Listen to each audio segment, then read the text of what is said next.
I'm making you host because I'm actually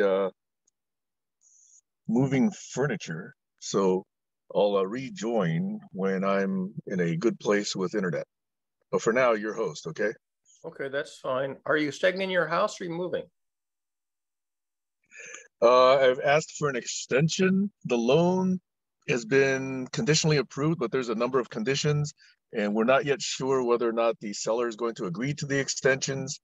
So I'm still in a TBD status. Okay. But thank you very much for your generosity and offer. I really appreciate that. Just let me know if you get into a bind. Yeah, I appreciate that, Barry. Thank you. No problem.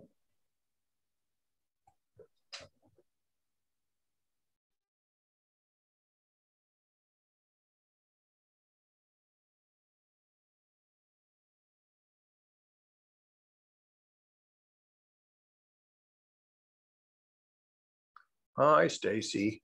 Hello. Good morning.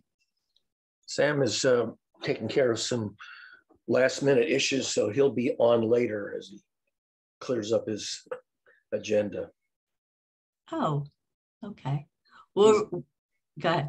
He's just dealing with the house, trying to buy the house issues. Right. Oh, that's right. What's today's date? Today is the 3rd. Okay, because I know he had until the 30th. So, hi, Glenn. Right. Yeah, he's working on an extension. That would be good. Haven't seen you in a while, Glenn. Yeah, I kind of had a little hiatus, but yeah, it's just been other stuff happening and time's flied. So, but now I'm back. So yeah, it's summertime here, so it's been a little summer holiday and stuff like that. Is it hot there? Oh yeah, it's quite hot. It's been hot for a while. So, but I'm not complaining.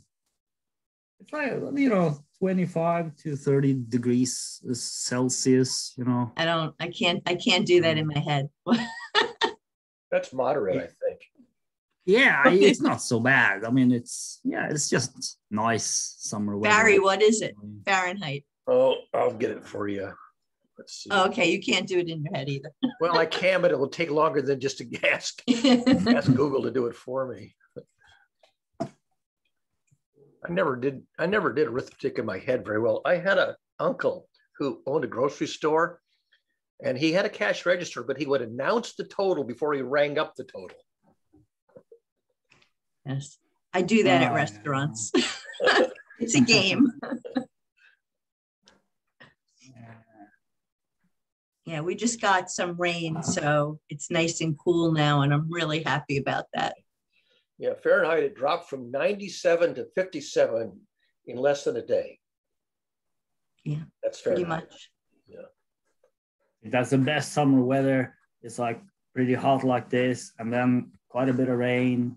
It's just everything gets so green and beautiful. Yeah, I like some rain, so it's a good mixture. That's the best. So we are all rain lovers. Especially in a drought. So you see, water and rain is everything for me. I lived 5 years in Arabia, and I experienced really hot climate. And we tried to build cities differently those days to catch the water and do totally different settlement structures or towns and regions. And it was all lost because all these people just want to make a big buck and fast and not look into civilization. That's why I hope we have here civilized dialogues towards a civilized civic whatever enterprise, because our GCC is an experiment, not a collaboration yet. So I'm here for about half an hour, then I have to go somewhere else. You want to lay a topic on the agenda for the first 30 minutes? Well, I believe we should have a moderator who is structuring the conversations. I think we should update ourselves a little. I have not seen Glenn. I heard that Sam had problems with his house or with his landlord. And then I said in the last session, I'm fed up. I will be not joining for the next 4 weeks. But then I saw, oh, Glenn is coming. Barry told me. And so I said, I at least say on deck. I have actually watched a few of the sessions. I watched most of last Saturday, some of Sunday, and a little bit before that. So yeah, I followed it a little bit. Is Sam here today, by the way, or do you know what's happened with his house situation? Sam is trying to get an extension to close the loan or the mortgage to buy the house he's in, and he's waiting for the seller to consent to the terms of an extension. That's right, yeah, because he was negotiating that last week, wasn't he? Yeah. So, there's always little tiny details before everybody's ready to sign. So I guess there's a few more details that have to be ironed out before the purchase and sale can go through. I think it's to get the loan to go through. Yeah, because he seemed to really like that place. I mean, it seemed like such an idyllic place out there on the island. And the dogs like it. Yeah, perfect for dogs, of course. Yeah, you just run around. So Glenn, what stuck out for you most in the recordings that you watched? Well, I mean, it's a lot of meta communication. So what I really thought about was interesting. I had a little exchange with Barry on Facebook right before I came on, and he mentioned one of his ideas. And it occurs to me that most people in this space, they maybe have one or two ideas, or it could be several ideas, but they kind of form into one unit that they keep returning back to again and again from different angles. So my feeling is that that's really where the gold is, and it's where it could be worth digging deeper. And because I've heard, I think there's many similarities between the big ideas that each of us have, or let's say our chief area of interest, so that if we could really get to more clarity about what that is, then I think that would be the most effective thing to move everything forward. Because my feeling is that that's sort of what's needed is some kind of progress, because if you don't have this feeling that you're moving forward, it's very easy to begin creating sort of problems out of nothing that are kind of trivial in a sense, or they become trivial if you don't really get to the gist of what we want to communicate. So I think that struck out for me that this structure that we've been trying periodically, I think is a very good idea. It's a very good structure for this kind of a space to really highlight specific items that the different people want to bring that are like really of core interest to them. And then to really try to find a process where we can build a better understanding around that. And then maybe later we could, begin to synthesize the different big ideas, right? Like Heiner has this notion of the cognitive panorama, right? Of viewing things from all kinds of angles. Alex has this big idea of the Vice scope, this global network of web pages. Stacy, you had this great ideas of certain, games that can be played and developing an economy for the cultural creatives, right?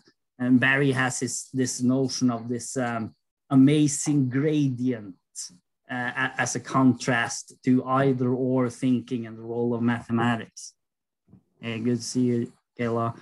So yeah, and Colin, he's got some really interesting things too. I think he's sort of a meta perspective on conversations and the mapping tools, and so yeah, that's kind of what strikes out for me, that it could be really valuable to dive a little deeper into what we really mean by these things, and then maybe that common direction will just naturally emerge, and even if it doesn't, it's still gonna be worthwhile because it's gonna be very interesting.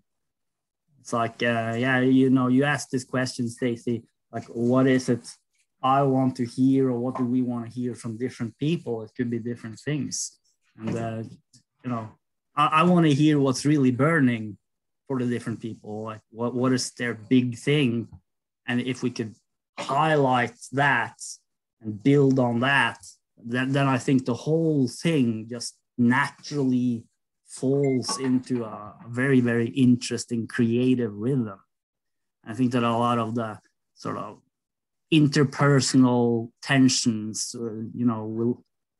will lighten a great deal, and the whole atmosphere will improve. So yeah, that's kind of what strikes out for me. Doug, of course, he also has a very big idea. His big idea of sort of it's not even an idea, it's more like an approach to life. And I think that's very similar to my interest in behavior. So there's a very close correlation between that and what Doug is speaking about, for example. And I also see when he speaks about it, it's almost like he's in love with it, right? It's how I feel when I speak about those topics too. You become mesmerized by the beauty of some of those ideas. And there's nothing wrong with that. I think it's just that it would be great to, lift it up and understand it better, what's behind it. Yeah, that's really it. Ryder? So this was actually the original idea. It was, yeah. It should be 7 or maybe 10 or 15 minutes. And then we have 7 people doing it in 1 hour. And then we build on that, as I do in various other groups where the people listen and not monologue and just want to say what they have read last or which video they have seen, but really come to a dance together, building up on the nuggets. And Glenn, I really liked how you made the synopsis. It's very good. And I don't care if it's called deep dive or hot seat or whatever.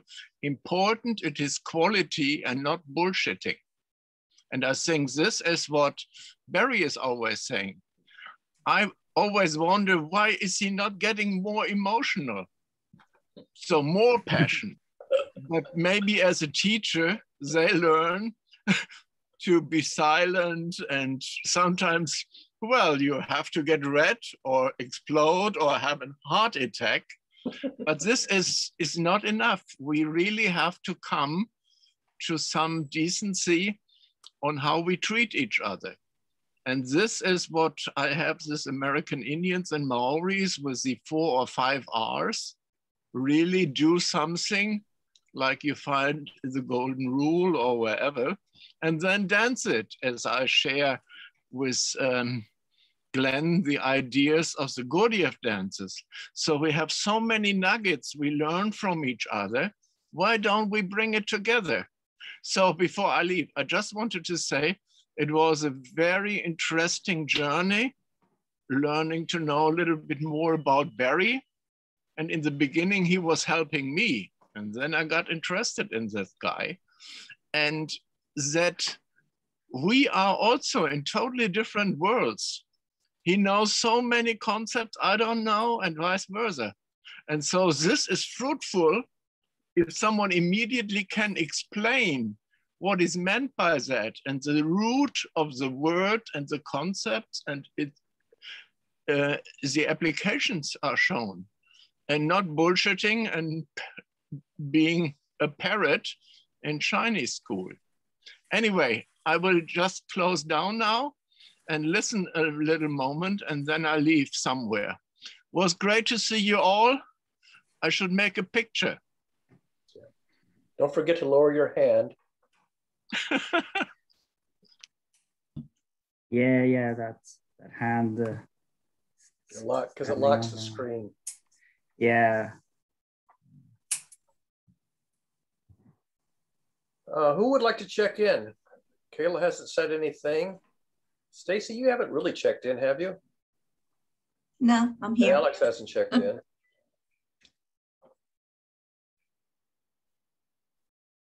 Go ahead, Stacy. Oh, let's see. Well, Kayla and I got together earlier this week to try something out. I mean, I don't, cyber. She's I don't know, 3,000 miles away from me.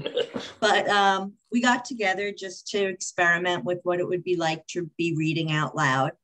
I'd like to see more of these kinds of just experiments to see, because it's one thing to know, I've gotten to know what a lot of you like, or what, or I can guess what some of you like because I've spent time with you. And I think that has been one of the greatest things about GCC, is that we have become the attractors. Even Heiner said he wasn't going to come today, but then he saw Glenn and he figured he'd say hello. I don't think we should discount that. Some people think they can make connections by like joining LinkedIn. That's not a real connection. That's not a person that you're going to go the extra mile for, or be a little extra patient for. But anyway, so Kayla and I, we spent some time when we were reading Doug's book out loud. I learned some technical things that would have to change if we were to keep doing that. And what I got personally out of it is I got off the call and started reading the book and got halfway through it. And then I got distracted. Somebody had come over. But for somebody like me, who's a reluctant reader, that was very motivating. I wanted to read more. So I will save that for another discussion. Kayla, do you want to follow up since you were the subject of the last remarks? No, it was great. I think we had technical difficulties at first, but we'll iron it out. And then it was kind of nice because Stacy and I were free flowing on how we wanted the structure to be. I didn't have a chance to read Doug's book, but I did find that it was pretty easy to read when I was reading it. So thank you. I just want to add Doug and Fabian's book, because I know I sometimes forget to do that because I haven't met him personally yet. He's never come here to GCC, as far as I know. I don't think so, no. Well, I'm sure if we do the book, I'm sure if we do the book session, he will. So just to let you guys know, I'm probably going to put my picture up and just listen mostly, just because I got a lot of stuff to do, but I'll check in for a little bit. I'm excited. In 2 weeks, I'm going to be going to Columbus, Ohio, and I'll be doing a presentation on the Polynesian culture over there. So it's kind of nice. And I have to remember a lot of the things that I've learned are applicable to, bettering society. Just kind of taking the old values and implementing them, and just reminding people of the values of family, culture, even preparation for war. So I'm going to be talking about that, and I'm really, really excited because I can get very technical when it comes to the history of the culture. And the following weekend, I'm going to be hosting a workshop, which I'm excited about too. It is going to be a 2-day workshop, one for basics and the second one for, choreography, dance, of course. And that's going to be in a nonprofit organization. that chooses teachers with, you know, really good backgrounds. So I was really honored when they asked me to teach. So I'm very excited to do that too. I just came back from Yosemite. I know some of you saw my pictures. I did a 3-night, 4-day backpacking trip, and I did about over 20 hours. I've never backpacked before, so it was like 35, 40 pounds on my back, uphill, and probably one of the more difficult hikes in Yosemite Valley. When I was talking to Stacy, it was funny because she was just like, "You don't look into it," and I didn't want to tell you like I'm achy, I can't move. You know, it was just it was quite an experience, and I wanted to give up, but all I kept thinking was, if I give up now, then I have to go downhill with all this shit on my back, and my knees are bad, and that's probably worse. So I did it. You know, we went to Half Dome and then Clouds Rest and a couple of places where normally people wouldn't go. And I had absolutely no idea that I was capable of hiking 15 miles in one day. So if the world ended, I can walk for at least 3 or 4 exits. So very, very exciting. Keeping myself busy while the kids are gone. Glad to be here. I'm complete.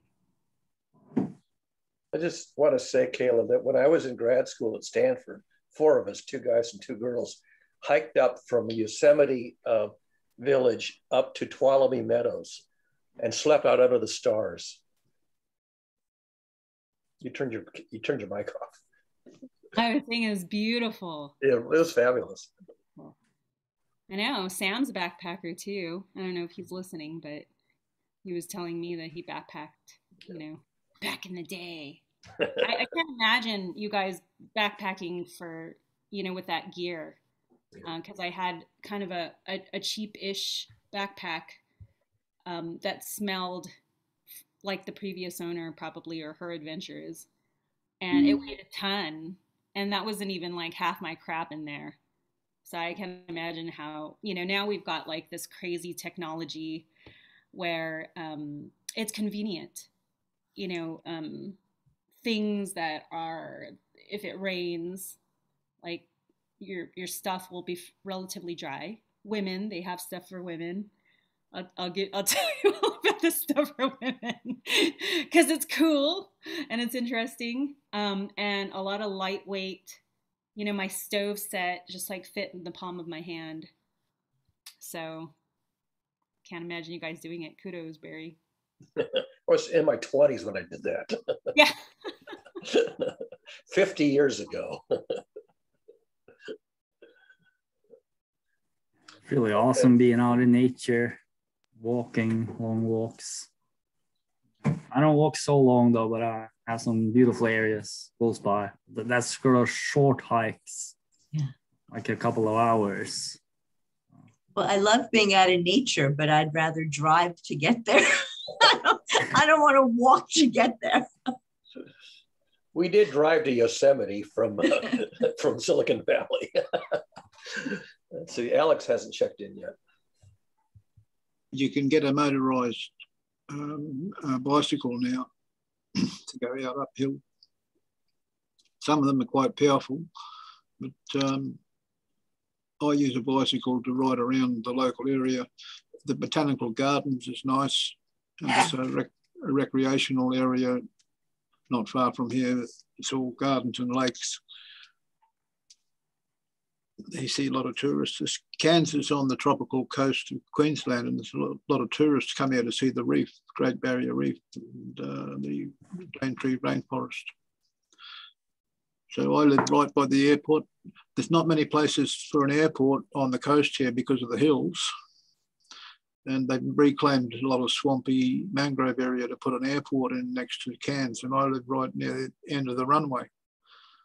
So I go for a walk up the hill and take photos of the airport and Green Island, because Green Island is off the coast.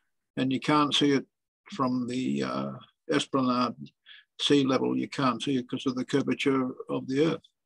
But you walk up this hill nearby, and I take photos of that, send it off to the Flat Earth Society. Flat Earth Society. Yeah. That's funny. They don't like me over there. But this triad idea that was put forward is a good one. And I hope people respond to that and get two friends involved with a web page. If you link the dots together, like the picture in my background, and you've got a network, growing network, the agreement you make with two people on that triad, there's only two other dots, and you, one of them's you, and the other two is the two friends you had. They agree by signing the agreement, and that means that they'll go off on their own and do the same thing, and that creates the network. So it's organic. And I used to tell people that it had to be local, but I've given up on that idea. I can't even get a local one started here where I live. So it needs to be global in nature so that there's no restrictions on that. So Sam developed the community of impact idea based on the same principle. Basically, it's an agreement with two other people. In Sam's version, it had 3 or 4 for a group of people in your collection, in your collective. And in my proposal, it's similar, but I've got a links page for each member. You know, you use a free website, a free Wix or Wiki or Wix or Weebly or Amazon Cloud. They'll give you a free website with branding. If you want to get rid of the branding, you pay $12 a month or something like that, $8 a month. But, you know, a lot of people are happy to do that, leave the branding there and take advantage of the free website. And then you add the 2 friends links on that page, and you ask them to look at that and do the same. They can design their page however they like, because, you know, it's a diverse world, and we've got people with diverse interests and diverse hobbies, and their favourite links can go on their own particular page, provided it's linked to your page, if you're one of the 3 dots in the triad. Sort of, you can have more than 3 if you like. If you've got 5 or 6 friends who are insisting on joining, well, go ahead and make it a hexagon. It's still a part of the mesh. So that's hopefully something that will grow. But you know, it's just an idea from me. I'm not a presentation expert or developer. So it'll grow as people become involved and more talent is attracted to the idea, because we've got to, as a species, we've got to improve the way we network in order to put pressure on the big guys who have got they're controlling the web so strictly and tightly that anyone who wants to promote something that's going to reduce the fossil fuel burning gets pushed aside, locked out. It's because of the controlling interests of the big major corporations and the big mainstream media who have got their hands in the pockets of politicians who are controlling the web legislation. So the more we become involved as individuals in groups like the GCC, this and Bioscope and Community of Impact, these are the links that I like to put on my Links Plus page.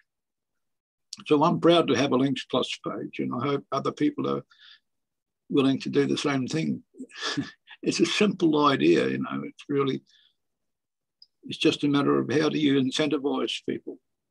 That's the big question for me anyway. And I've got skin cancer on my chest, which was a melanoma, early stage melanoma. And I'll have to go back and get checked out thoroughly now to find out if there's any more, because it's a dangerous type of cancer. Apart from that, everything's good. Can they cut it out? That's my check-in. They did cut it out. Yeah, they took it out with a 2 centimetre circular circumference. Okay. Oh, I didn't know you already had taken care of.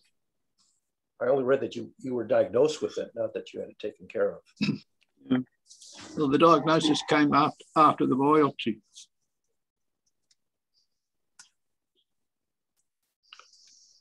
So let's see what's going on here. Well, Stacy and I have lived through a 4-day heat wave, and the heat wave broke.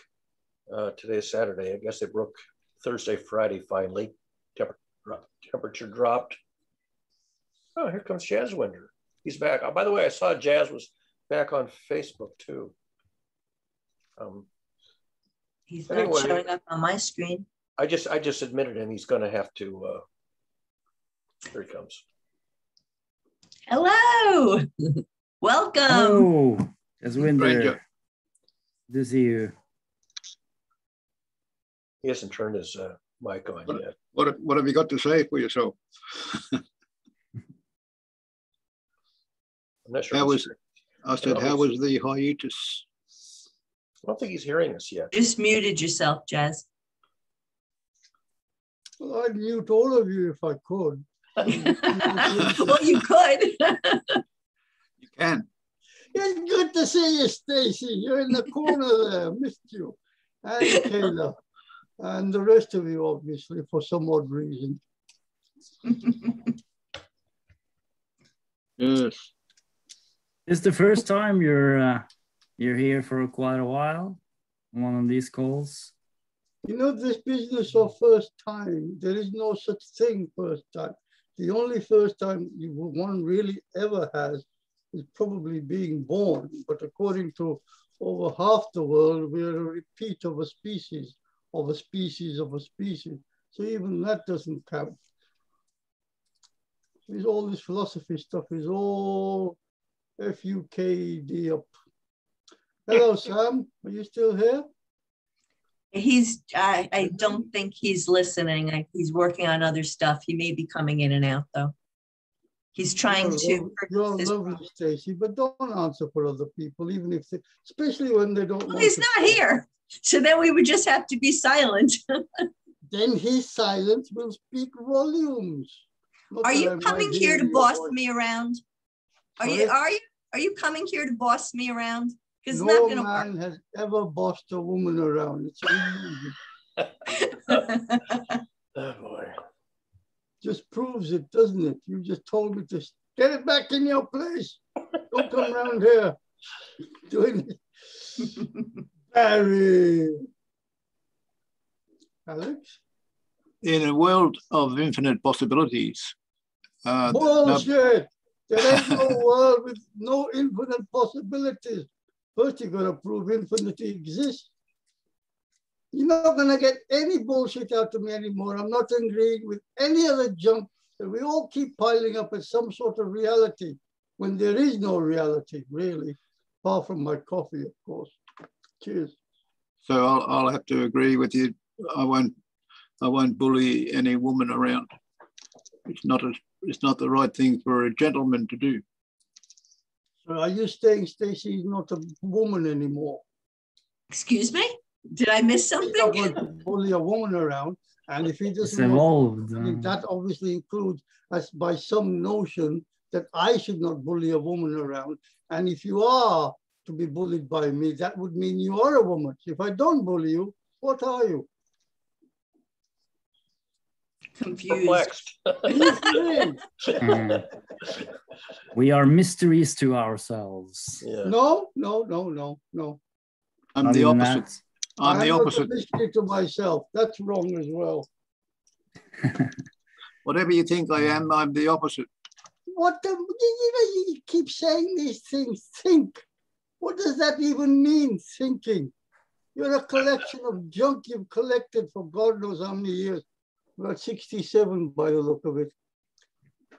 And then you keep verbalizing the same junk like I do. And then we call it thinking. The last person who did any thinking that I know of, and whose name I can remember, those have some qualifications, is probably Einstein or Newton and some other people like that. Galileo. And there were some Indian people, I can't remember their names. Some of them are unpronounceable by us Westerners anyway. I'm complete. Andy. Whose turn is it? There's a distinction between thinking and just associating. You know, like a lot of the thoughts just come and go like a stream. You know, it's not really our own thoughts, but we sometimes call it thinking.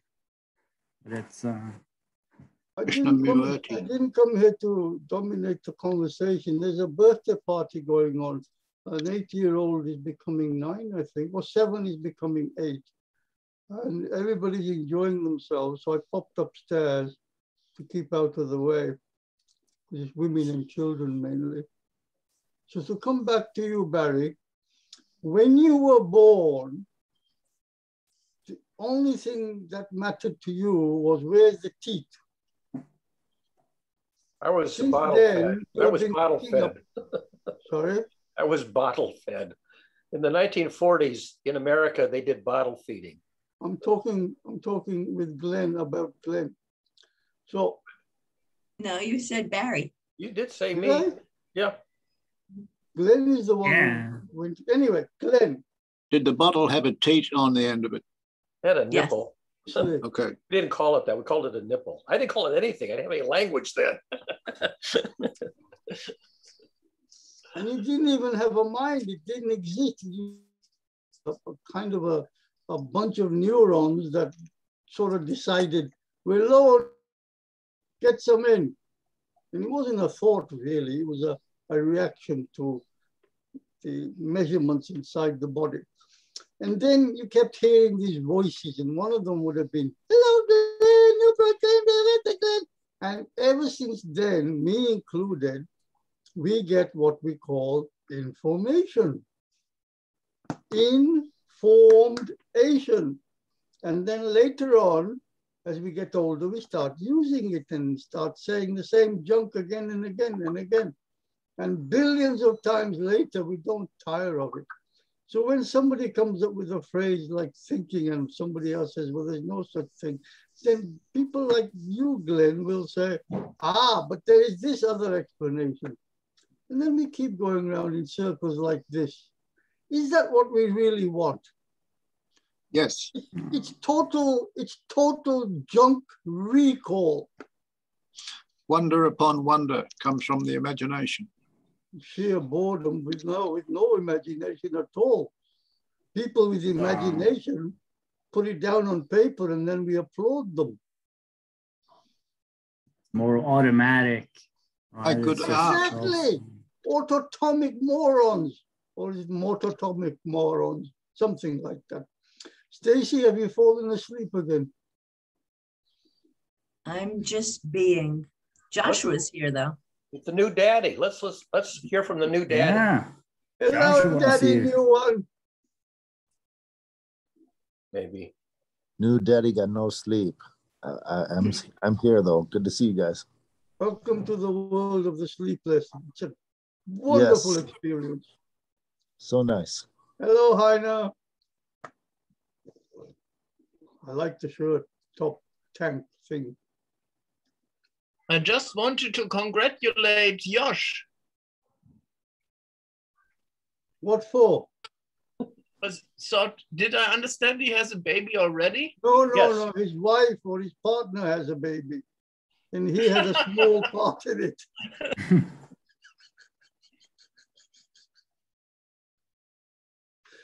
And he's not talking with us for some odd reason. Do you think he might be tired but without sleep? He might have had a small part in it, but it's a very important part, by the way. I think you can get it in the syringe nowadays. There's a name for it, isn't there? In vitro? Yeah. Yeah. Anyway, I was listening to Krishnamurti, and it was an experience and a half listening to that intelligence. Is he the one who had a conversation with David Bohm? Yeah, they had many conversations. Yeah, he's been a big inspiration for me, actually, Krishnamurti. Really amazing person. Yeah. Well, he reminds me, Jaswinder reminds me of the things he brings up sometimes are what 99% of people assume is common sense, when in fact it's far from it. You know, it's these collection of ideas we've been brought up with that have become general knowledge, and it's actually the truth is actually stranger than we think. If we think at all. Yeah, that was a big theme. Krishnamurti explored how our minds have become so automatic and habitual, and just reacting, sort of being in a hypnotic state. I really haven't, I was hoping for something a little deeper, If Krishnamurti, if you accept that what Krishnamurti says is true, which I do, then the next question should be, and he would help you with this one, how the fuck do we get out of that autotomic mode? Now we're talking about the interesting stuff. So the first thing you have to do, and believe me, this will work, is called listening. And to achieve total listening, what do we need? Total silence. Because every time I open my mouth, I'm not listening. Being here, I'm not listening. From the moment I've arrived, I haven't stopped talking. And I haven't talked this much since the last time I was here, which was about March. And I reprimanded myself severely for being a weakling and coming here and doing the same junk again.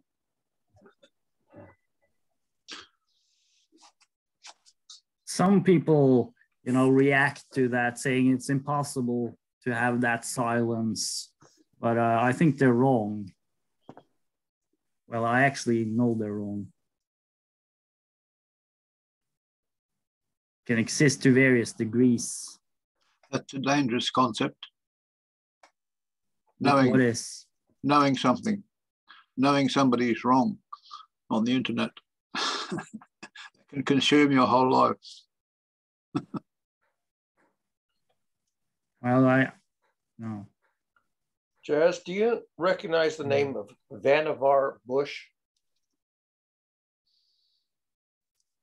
Vannevar Bush, in 1945, when I was 6 months old, wrote an article in Atlantic magazine called As We May Think.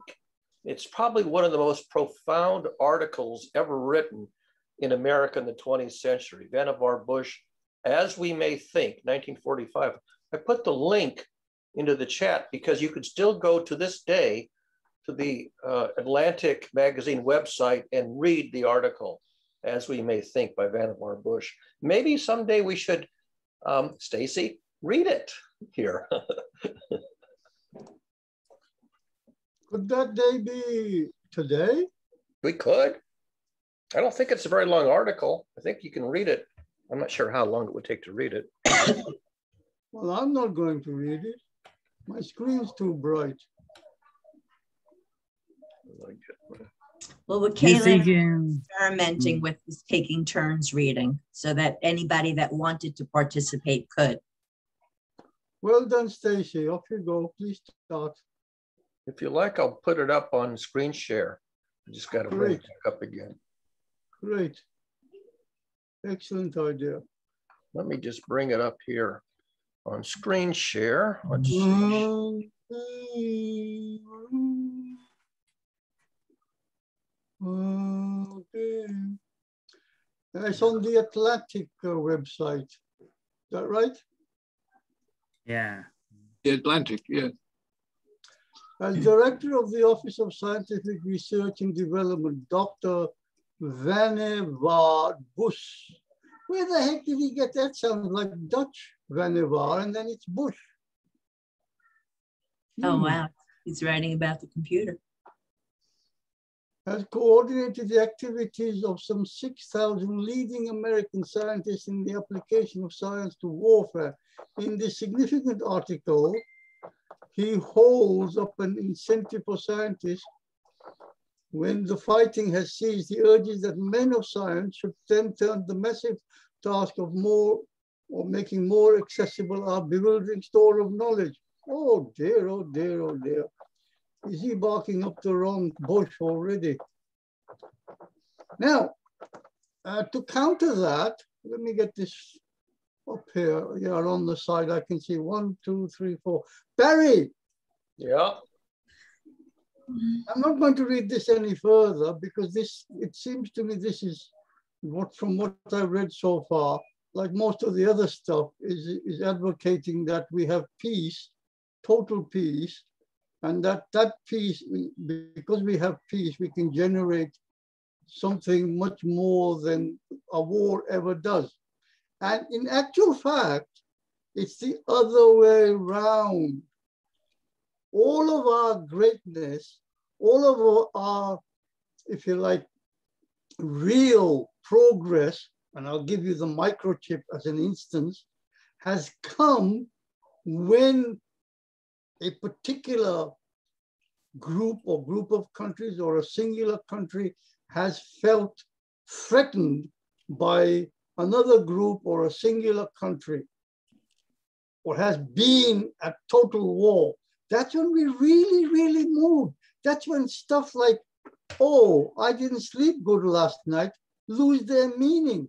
Because the next day, I, for example, being a female whose husband is at the front firing 3 or 3 bullets at some other mother's son on the other side, and they're doing the same thing, have to go and put the caps on the bullets to make sure that he has the ammunition to kill that mother's son so my son can come home. Hello, Stacy, all yours. I'm confused because I'm looking at what Barry put up and I can only see a small part of it, but it looks to me that this was an article written many, many years ago that was talking about the computer. So I'm confused with what I'm seeing and with a direction that I thought Barry was going with to what Jasmine was saying. No idea what direction Barry's going in, but most articles that start off in that vein, well, I'm wondering if you and I are seeing the same article. I'm seeing an article that starts off saying, consider a future device in which, and then again, it's cut off. And then I see books, records, and communications, and it's cut off. It may be consulted with exceeding speed. So I'm seeing something that maybe you're not seeing. I don't know. Let me read the title.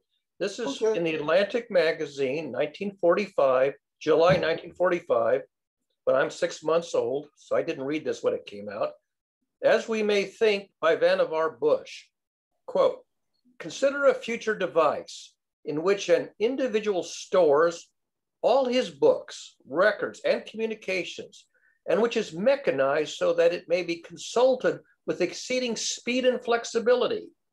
It is an enlarged, intimate supplement to his memory. And here is a photograph of a 1945's Friden tape reader.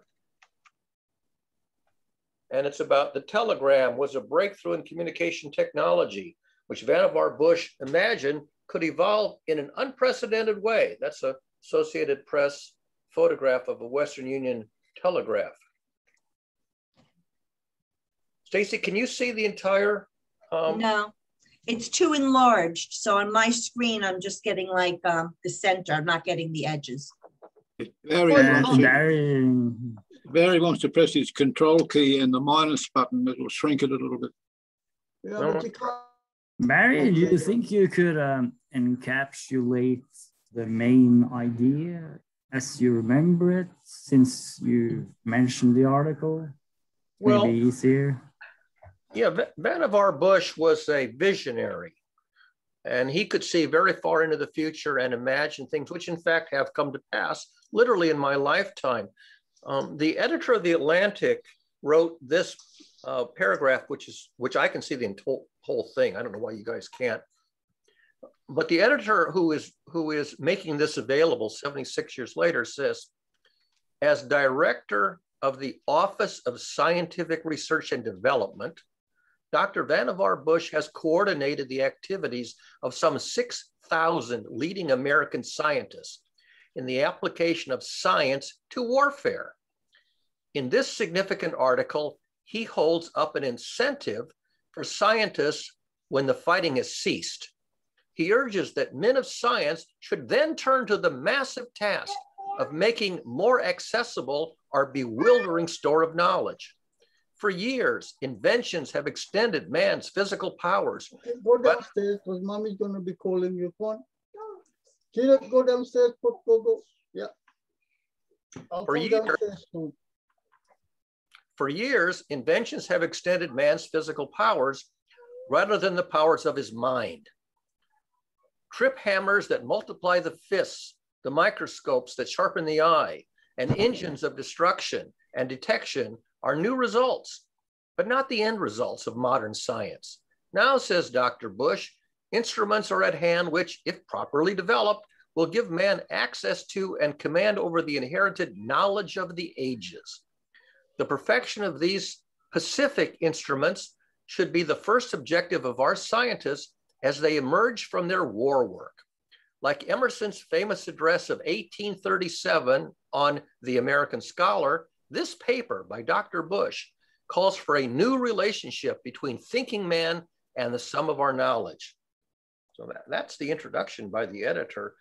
And then the rest of it is the actual original article by Dr. Vannevar Bush. I don't know if we want to do this today or not. I'll sit back and let people He's not vote. the only one who's advocating this sort of thing. There was a famous professor in the 70s who said much the same thing in the early 70s, that we should, the advanced countries, that was the G6 or G6 at the time, let's say the G7, should stop, should take all their technological, other scientific advances and share with the rest of the world, bring them up to speed. And the politicians of that time and the politicians of this time, and you know, we're kind of like 50 years onwards, don't agree with that. Because it gives them the opportunity, it gives the Western countries the opportunity of doing what they have been doing for the past 300, 400 years, and that is to dominate the planet and to have cheap labor available whenever, wherever they want it, to produce whatever they want, and they're still doing it. And I'm not disputing any of that, and I will also go as far as to add that that knowledge which is gained in those situations of extreme stress is that it was the stress that produced those items, including the microchip, including the space race, including a whole lot of other things, including the advancement of aircraft, which would not have happened had the impetus not come from war. And that is where Krishnamurti would have strongly disagreed with you there. Because he would have said, that is not necessary. Is it necessary, he would have said. Hold on. He's not here. So what you're saying is that you have an opinion of somebody else's opinion. No, I agree with that one. It's not necessary. My opinion is my own opinion, and in the recent months when I have now been listening, really listening instead of opinionating my junk, I can see the opinions which are under the, if you like, the general junk that's flying around. And there are people who are looking at the data and saying much the same things. And guess what? The people who are in the general conversation don't give a monkeys and they don't want to know. All they want to do is carry on with their life as it is now, or as it was prior to COVID-19. They don't want to want to go on this crusade of trying to make a better world place for 2/3 of the other world. It upsets their daily routine. All yours, Alex. I'm just pointing to Heiner. Heiner has his hand up, and I want to know if Yes. Stacy can see the entire text now or not. Thank you very much. I was waiting a while because I don't interrupt and just jump in anymore. I'm thankful for Barry. This conferences, as we may think, has been a breakthrough around the Macy's conferences. I worked a lot with Ted Nelson, who was a fellow of that. And the impact with Margaret Mead on peace and developing cybernetics and the fights between Margaret Mead and Wiener about what cybernetics is are very, very central for me. I only jumped in because I think it's important what was the history of all that. And I think it should be summarized maybe by Barry next time in 10 and 15 minutes, and not a monologue by Jaswinder with everybody else on what he thinks, where it links to. We were trying, before Jaswinder entered, to really have a really deep exchange and coming to other formats. And this is all I wanted to say. I'm in another session, but I found it so important. Thank you, Barry. Thank you. I wanted to ask Stacy if she can see the text and whether we want to attend to this text, or should I take down the screen share and we'll go back to having an open discussion? Yeah, take down the screen share. I can't see it. I don't think anybody else. Same here. Yeah. Okay, I don't know why it doesn't. You would have had to You would have had to make your print smaller for it to all fit in. Yeah, it was the Zoom level was too high. All right. Well, if we do this in the future, we'll have to do a rehearsal to see how to set it up. I have two monitors, and if I move it, maybe because I moved it to the other monitor, it doesn't work right or something. I don't know. Yeah, sometimes the monitor it's appearing on isn't configured for the Zoom session because the Zoom session's on another monitor. Anyhow, if people are interested in how we think, I think that Vannevar Bush's article, which you can just read it. I'm going to put the link in the chat. You can go to the Atlantic website and review it and decide whether or not it's anything we want to talk about.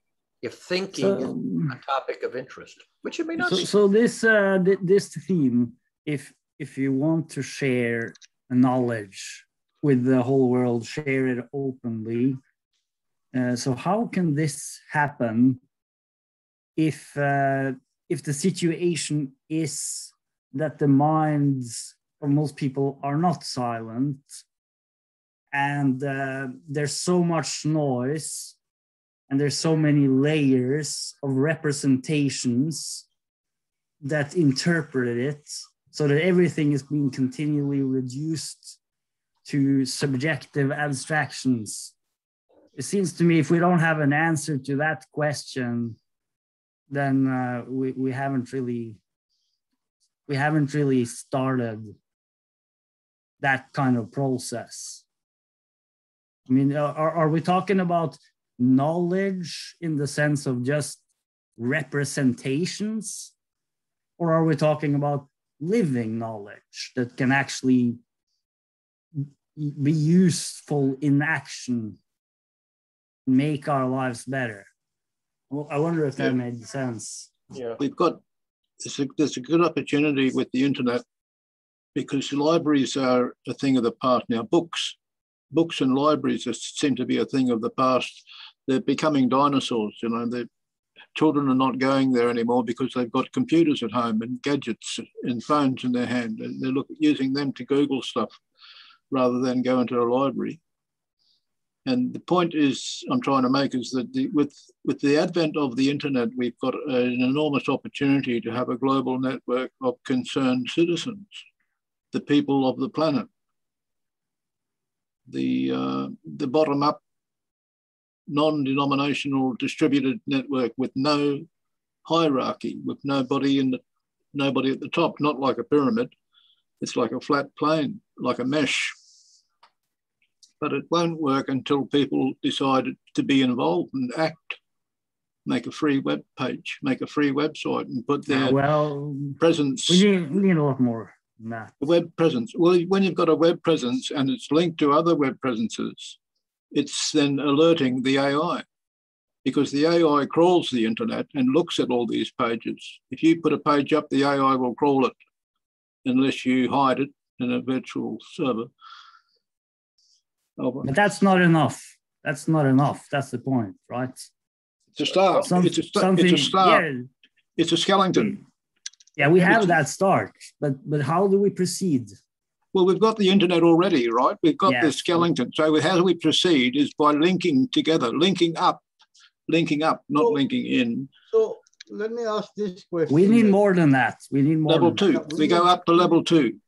Go from level 1 to level 2. Let me ask this question while we're at this business of more.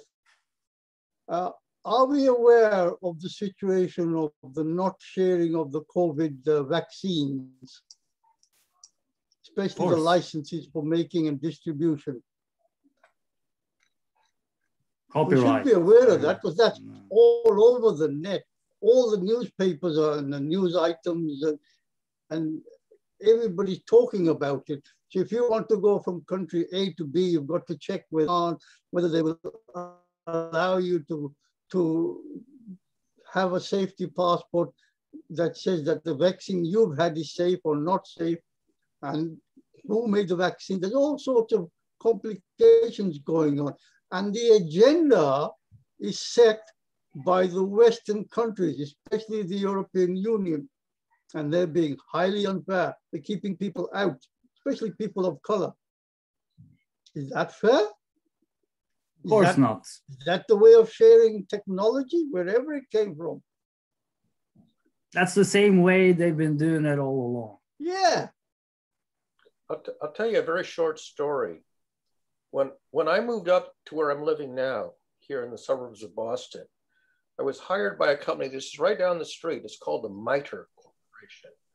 And the MITRE Corporation is a federally funded research and development organization. There's only 2 of them in the United States. They're chartered by a special law of Congress, and they can only do work for the government, including work that cannot be put out for open bid by private corporations. When I accepted a job offer from the MITRE Corporation, in my letter of acceptance, I wrote, I am looking forward to doing life-affirming applications of technology. Life-affirming applications of technology was in my letter of acceptance. I was making it very clear I was not going to do any war-related work, period. They hired me. They had one project for NASA involving the space station, in which they only had about 3 months left on the contract before the funding for it ran out. And after 3 months, they had to figure out what the hell to do with me, because their other clients were the Air Force and the CIA. And they knew that I wasn't going to do anything that was not a life-affirming application of technology. Well, they tried for like another 2.5 years, and the answer was the only funded work they had was death-dealing applications of technology. And so I didn't stay at MITRE. I went off and did something on the internet unfunded for the next 30 years of my life. Sorry, next 20 years of my life.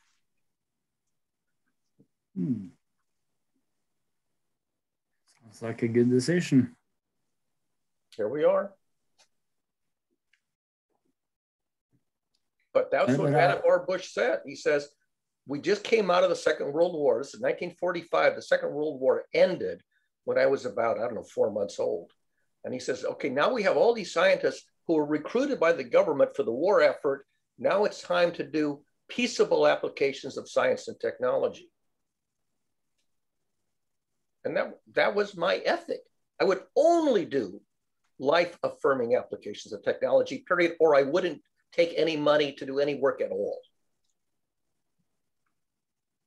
Mm. Well, I think this conversation is not going in the general direction that probably I would prefer. And in respect to what Barry has just said, I was of that very same opinion 6 months ago. Up till then, I was of the same pattern of general movement forward, is that we should avoid war at all costs if possible. And then I was listening to some documentary not too long ago, and it was to do with the Russians and the Americans, especially with Kennedy's attitude.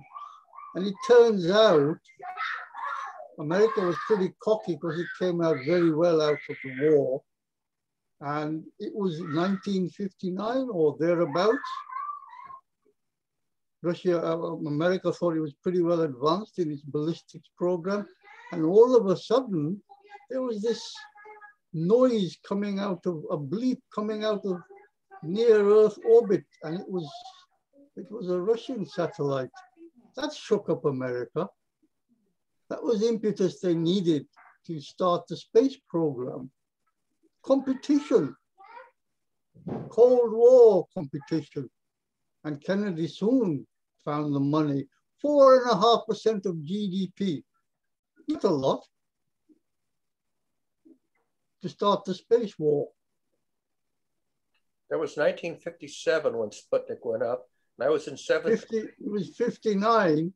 By 65, 63 or 64, the Americans had a ballistic missile program that was yielding rockets, which were starting to make their way up into space.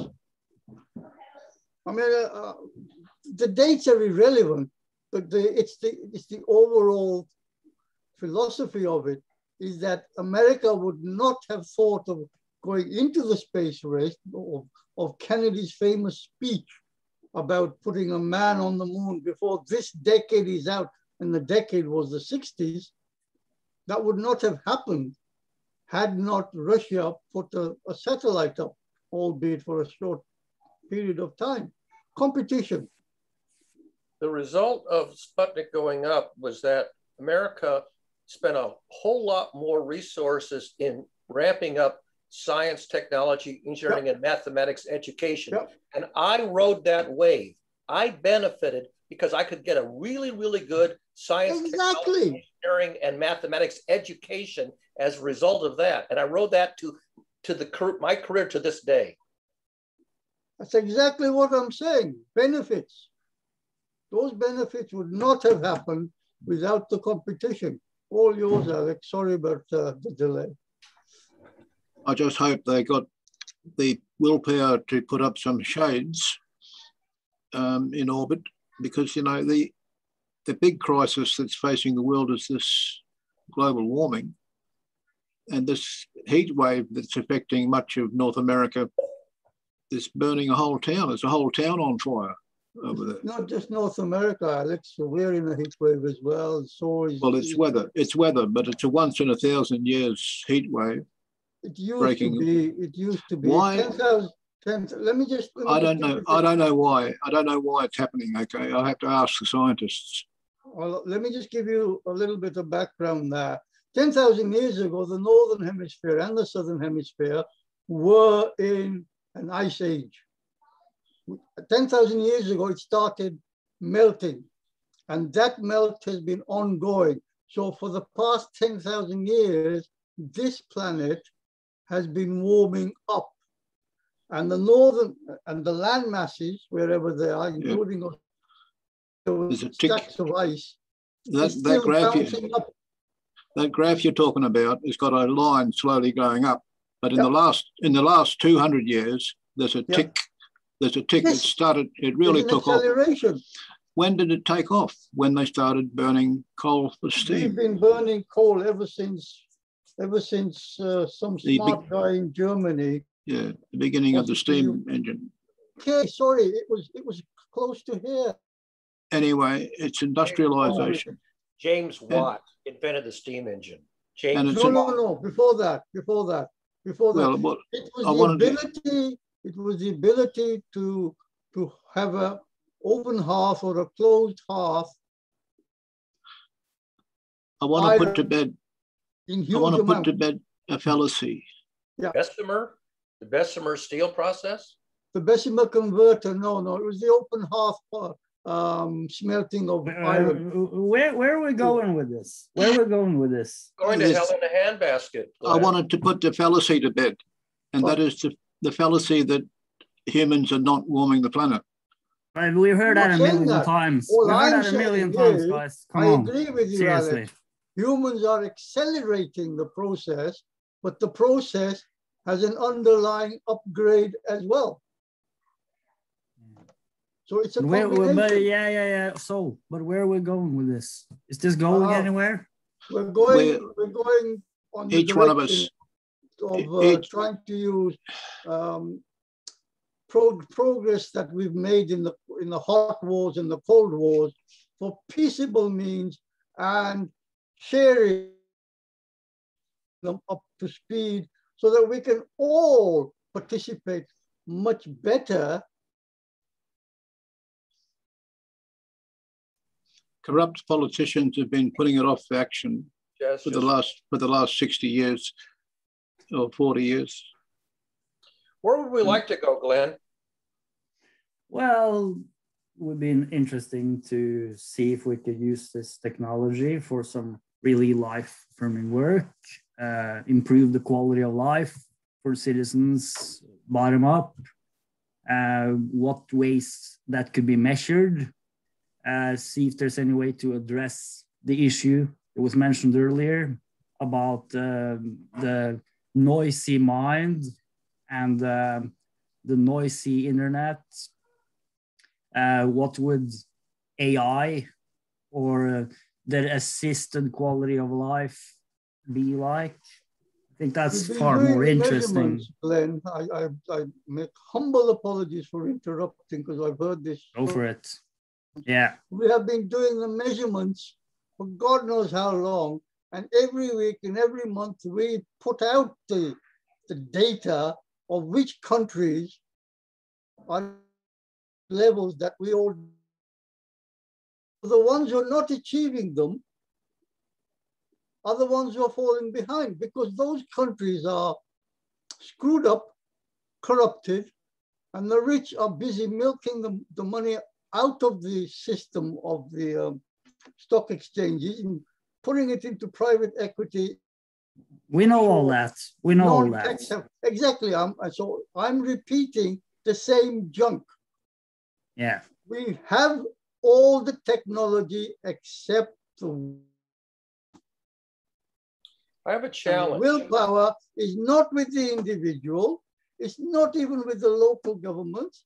It's not even with one government that you could name, like America or the EU. It means that the World Health Organization or the whole union of planets, governments that meet every now and again have got to get together and do it. I have a and challenge. Be responsible and put the figures forward instead of hiding them. The corporations, what are they up to? The people who pretend to be doing good and are killing people. All the data has to be totally honest, not hiding it. Alex has his finger up. That looks.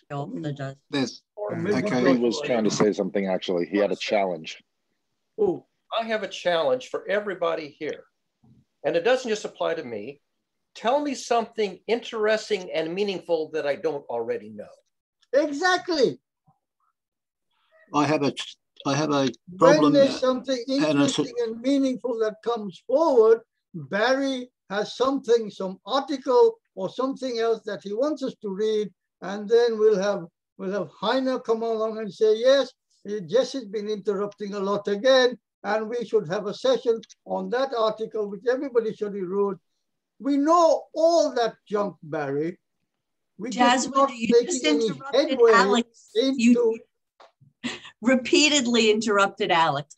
Let Alex. He's getting his interruptions in. It's been a while. I miss you, Josh Winder. Good to see you. I feel like you're catching up from 6 months all in one session. Like, it's good to see you. I'm just trying to understand what's going on. And I think you froze. I accept your apology for interrupting me, Stacey and Joshua and Alex. Oh, no, I'm not giving an apology. I'm telling you, I haven't seen you in a while. And I'm saying that you're hogging the whole conversation and you know exactly what you're doing and you're having fun. How are you? Good to see you. What's going on? So, before I was so rudely interrupted again, I'm going to finish what I was saying so Alex can have it. Glenn, I keep coming back to this thing, and we're not the only ones, and the whole planet is doing the same thing. We're all going around saying the same stuff. We have the data. There's no denying it. So if Alex says, yes, humans are making the planet warm, of course they are. We are. And the countries responsible for the majority of the CO2 and other gases, they're past the buck on this. Well, China's doing more than anybody else now, but China's only been doing it for 20 years, 40 at the most. And it was the Americans who threatened China to join the rat race and trade with us, or there would be other consequences, which I won't go into. So the Western world wanted China and India to come out of their shells, which they did. And now we're sanctioning China for doing exactly what we wanted them to do. Why? Because it's competition. It's competition we don't want. We don't want the Silk Road again. Because we have other trade routes in place that would disrupt. So the West is controlling the economy for their own benefit. And do they own up to it? No. They rather blame other countries. Okay. I'm not sure about that for their own benefit part. I'm not sure about that part. I'll own up to it, Josh Winder. That's exactly what we're doing. We're a stinky Western shitty country who's partnered with China and subduing the whole world and is trying to take it all over like a game of Risk. Next, how about no politics? How about we talk about something that's going on in our hearts and our souls? Well, I'm going downstairs to make me a fresh cup of coffee and then I'll come back and think of something else. I've got two things, a problem and a solution. The problem is, let me explain the problem because it's an important one. It's the fact that each one of us is a heat engine, a consumer. Each one of us is producing energy and heat, which is warming the planet. I mean, there's only one of us is not warming the planet very much, but there's not one of us, is there? There's 8 billion of us. And the problem is that that blanket we've put up in the atmosphere is a thick carbon dioxide blanket. It's taken us 80, 90, 100 years or more to put it up there, and it's not going away. And we're adding to it. And because we're rushing to get renewables developed, because this rush is adding to it even more. Of course, we can't stop doing that because we have to replace the dirty fossil fuels. So that's the problem. The solution is, have we got enough time to do it? The solution means shades, or the solution means blocking sunlight a little bit to give us an opportunity to make this transition to renewables without warming the planet too much. Because the too much warming is making the oceans become acidic and killing the coral reefs. And that means a lack of seafood, and a food wars will break out all over the world, and it'll be dystopia, a dystopian future of sickness and disease and war and starvation and global sea level rising. So we haven't got any choice but to put shades up. Now, they will affect crop growth, but if we control them carefully on the poles, we won't have so much problem. We'll still be able to grow food. Over, Joshua.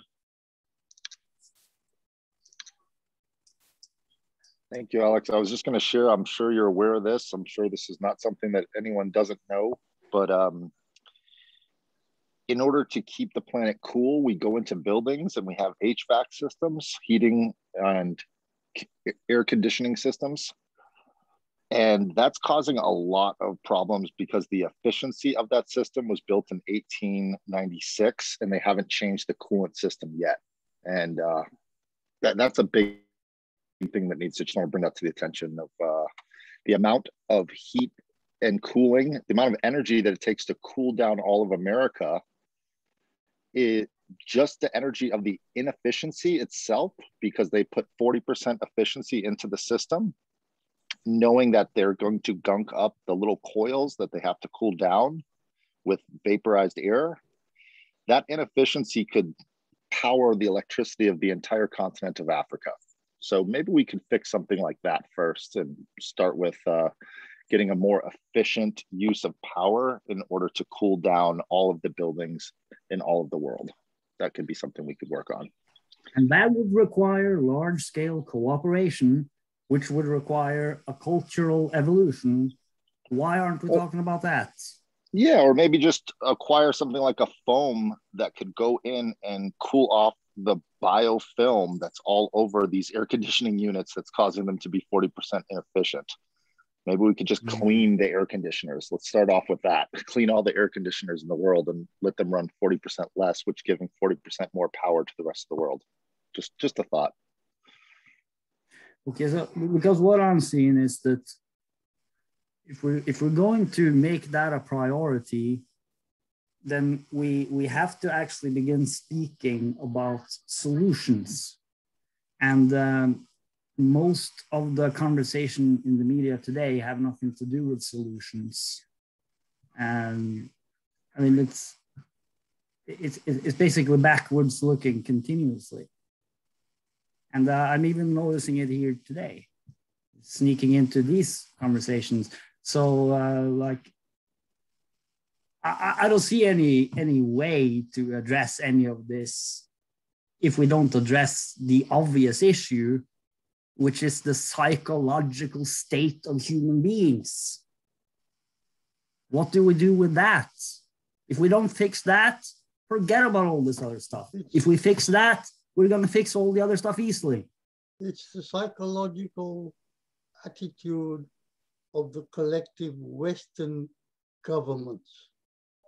It's on people, human beings. That is the core. No, government's an abstraction. Now you're on an abstraction level, just wonder.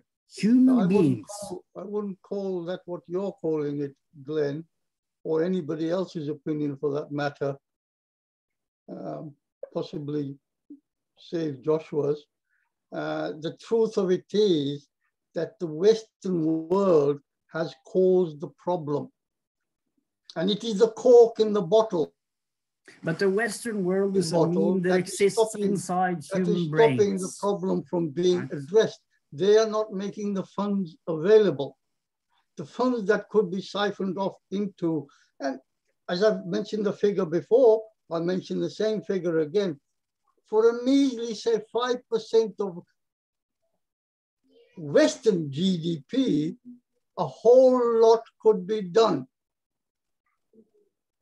These are the very strong economies. They're worth trillions of pounds and dollars, and they're not putting any of it into something like that. The threat, for want of a better phrase, the threat is not big enough for the people to do anything about it. It's not like if we don't do something about it, we're going to have an intercontinental, a whole bunch of intercontinental ballistic missiles coming over. Now that is a real threat. This is a slow creeping one, you know? It's like growing older and older and older and older. And then one day I'm so old I can't move. It doesn't have any immediacy about it. It's like me losing my teeth gradually. I keep saying, oh, I'll wait for the other two to come out, then I'll have 4 together. I don't know. But I do know that the people who cause the problem are the industrialists. It was the industrialists who went into the government, so the laws and the rules in the government to favor industry. And again, you're looking backwards. So again, you're looking backwards. You're looking backwards let again. me finish. I'll give you a forwardwards as well in a moment. Okay, I'm glad you're getting het up. So here we are, and the industrial countries have changed the rules that the corporations can now make so many different rules that they are autonomous. And the governments are still being run by industry, especially government industry such as big pharma. So what we need is for the people to be better informed so they can then possibly, if they have the gumption, raise some funds and go into do what the corporations are doing.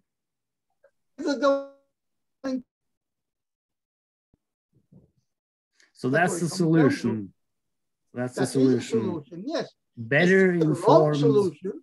The other solution is for the ordinary people, that's you and me, to do what we used to do in the 60s and the 70s, 50s, 60s, 70s, up to the early 80s, go on strike. But the governments, the Western governments outlawed that. No, we got to do better. We got to do better than that. We got to do better than that, Jess. We got to do better than that. Much better than that. If you have a better idea, bring it forward. Go ahead. We need a conscious cultural evolution where we figure out how we can be better informed. And then we have to address. Have we not had enough of a conscious evolution since the internet started really getting going over 50 years ago? No. No. We haven't. And one of the reasons is the thing how many groups on the internet are crying out the same way as we're doing? So many groups on the internet are looking in the backwards, and they're pointing fingers. And how many are talking about the problems? Same thing we are saying.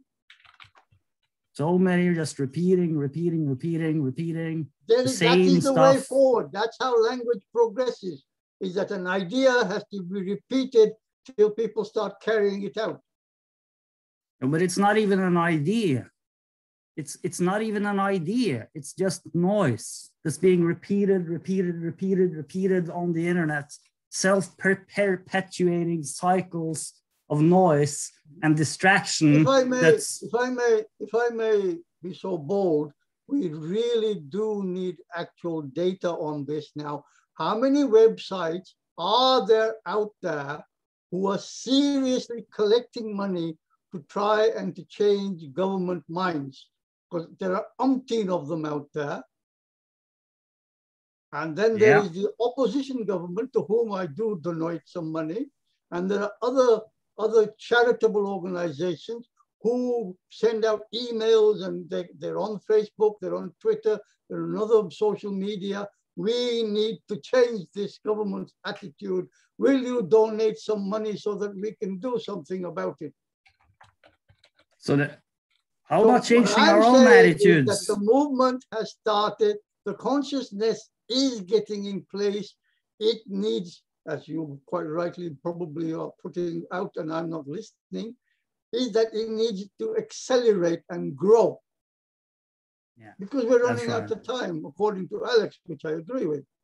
And I don't think that if we could replace the self-perpetuating cycles of nonsense with actually having a serious discussion about solutions, that could be a good start. That would be very helpful. That's what we're doing. Well, have we been doing that today? A little bit, not that much. Well, Glenn, you can come on here. You've been on here a lot longer than me, and you probably will be on here a lot longer than me. Bang on about it. Till people complain, till people get fed up of seeing your face. Oh, not him again. You're going to bang on about the same thing again. Yes. You mentioned two things today. Yeah. What? Politicians won't. Sorry. Keep going, yeah. the politicians will not act until they can see a threat coming from somewhere that's going to vote them out of power. Or money. Or an opportunity. Well, it's about if voters are getting together in a different party, going to vote them out, then they'll start changing their legislation because they don't want to lose power. Yeah. Or money. Money. They don't care where the money comes from. It's the money that gets them into power and the lies they tell. And nobody challenges their lies. The British Prime Minister was telling a big lie this week gone. He does it every week. Nobody challenges him. The newspapers don't challenge him because the likes of Murdoch, who owns a large chunk of the newspaper industry and the TV media, they don't challenge him because he's in cahoots with them. He gets money from them, and he gets real backing at election time. He gets good coverage, just like Trump did. So he's not going to say anything untoward about Murdoch, and Murdoch is going to keep pumping the money in there because he makes more money, and he can go out and buy another newspaper company or another. But then if most people stop watching it, it's going to fade away by itself. Then right? you have to bang on about it. Get at them. Okay, so there were two things you have mentioned. One was real listening requires inner silence. I think that's very important. The other thing you mentioned was we need to have more informed public. So what if those could be combined? What if the kind of information we need is not just data, but we need intelligent collectives that are capable of reasoning, of listening, of learning, of doing a whole range of useful things at once.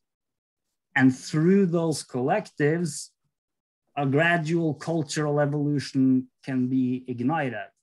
And, you know, I think it's right that to a large extent, it's well underway and many things have happened. So it's not all dark. It's been a lot of progress, but I think we need to move it, quicker. But then we have to start looking at actual solutions. We can't just keep banging on and on and on about the same old stuff. I mean, every time I suggest something, somebody pops up and says, no, that's not going to work. Well, I think what you're saying is fine. It's just that you have to figure out what's going to be on those web pages and what's going to be the dynamic, the process that produces that content. Like what's the meaning of those web pages? That depends on the whole culture. So I think it's, the culture that needs to evolve. And if the culture evolves, politicians will be forced to follow because politicians aren't really leaders. So how do we evolve the culture? How do we evolve the culture if we're not united? We have to begin by trying to become more united inside, I think.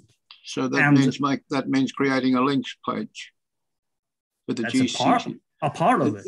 If you own a website that's your local area GCC links page, that will become an asset on the internet.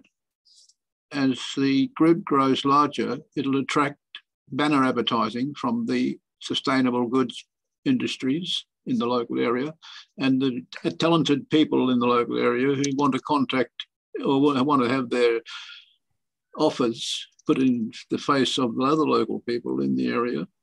So they'll be attracted to that local website to get in touch with them.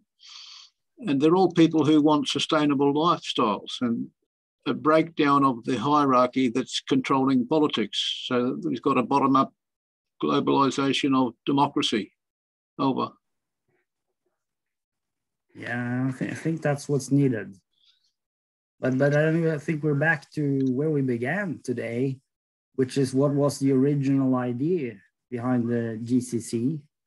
And the idea was to lift up the best ideas in the room. So if a group like this can do that, and if we can also build a group memory, can assist it, and if we can begin to develop a mutually enhancing flow between spoken conversations and the written repository, which feeds one another in both directions, that also addresses an issue Jess Winders mentioned many times of repeating oneself instead of continuing deeper where you left off, right?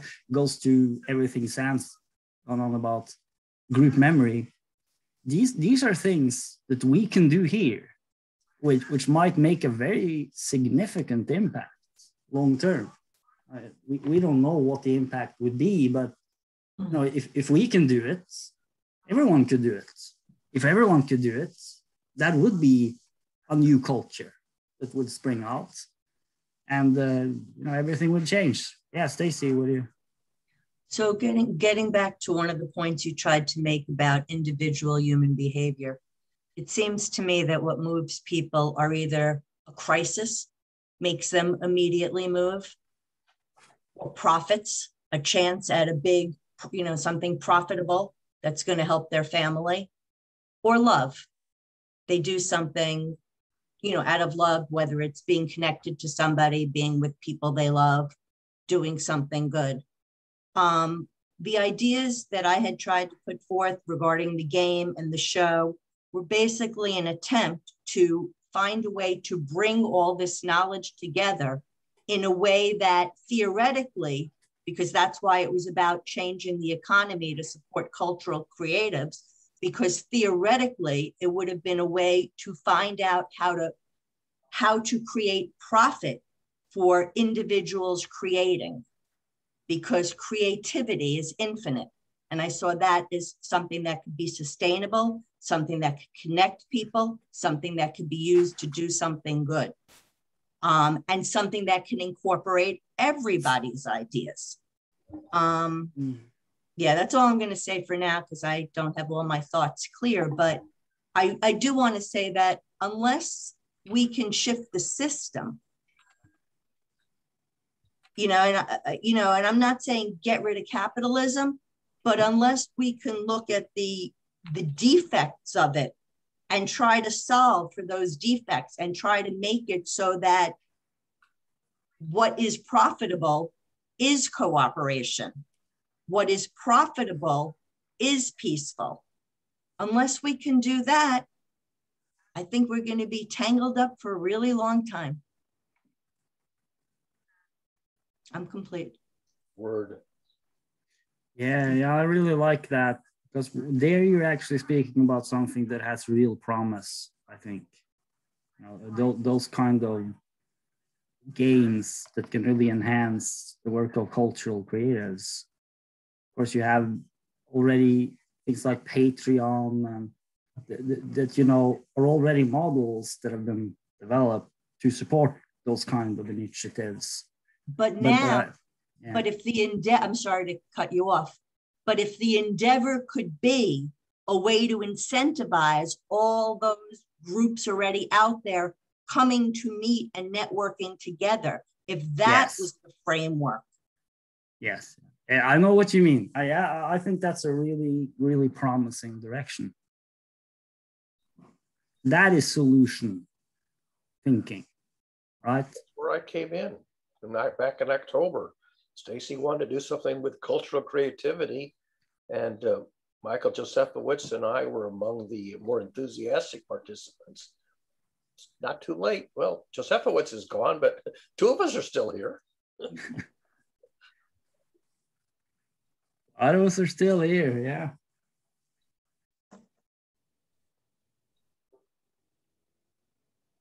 So what are our core values?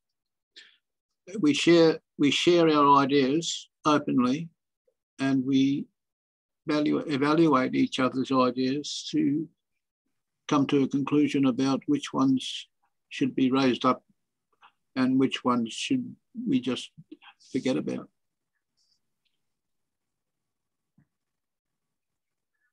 Discovery also, learning is my core value. Discovery learning. I live for discovery learning. Josh? I was just thinking when Alex just asked that question, core values, what if we value each other as a core? I mean, just the people here, and when we're talking to other friends that are joining these conversations, just value each other. To me, I was just thinking in my mind, is Sam okay? Does he have his house in order? Like, I know he was talking about troubles with getting his house. He might not be here. I'm just wondering, I value him. So I'm wondering how he's doing. And I value Josh Winder. It's nice to see him getting stuff off his chest. And I'm just feel like each other, if we value each other, that's a good core.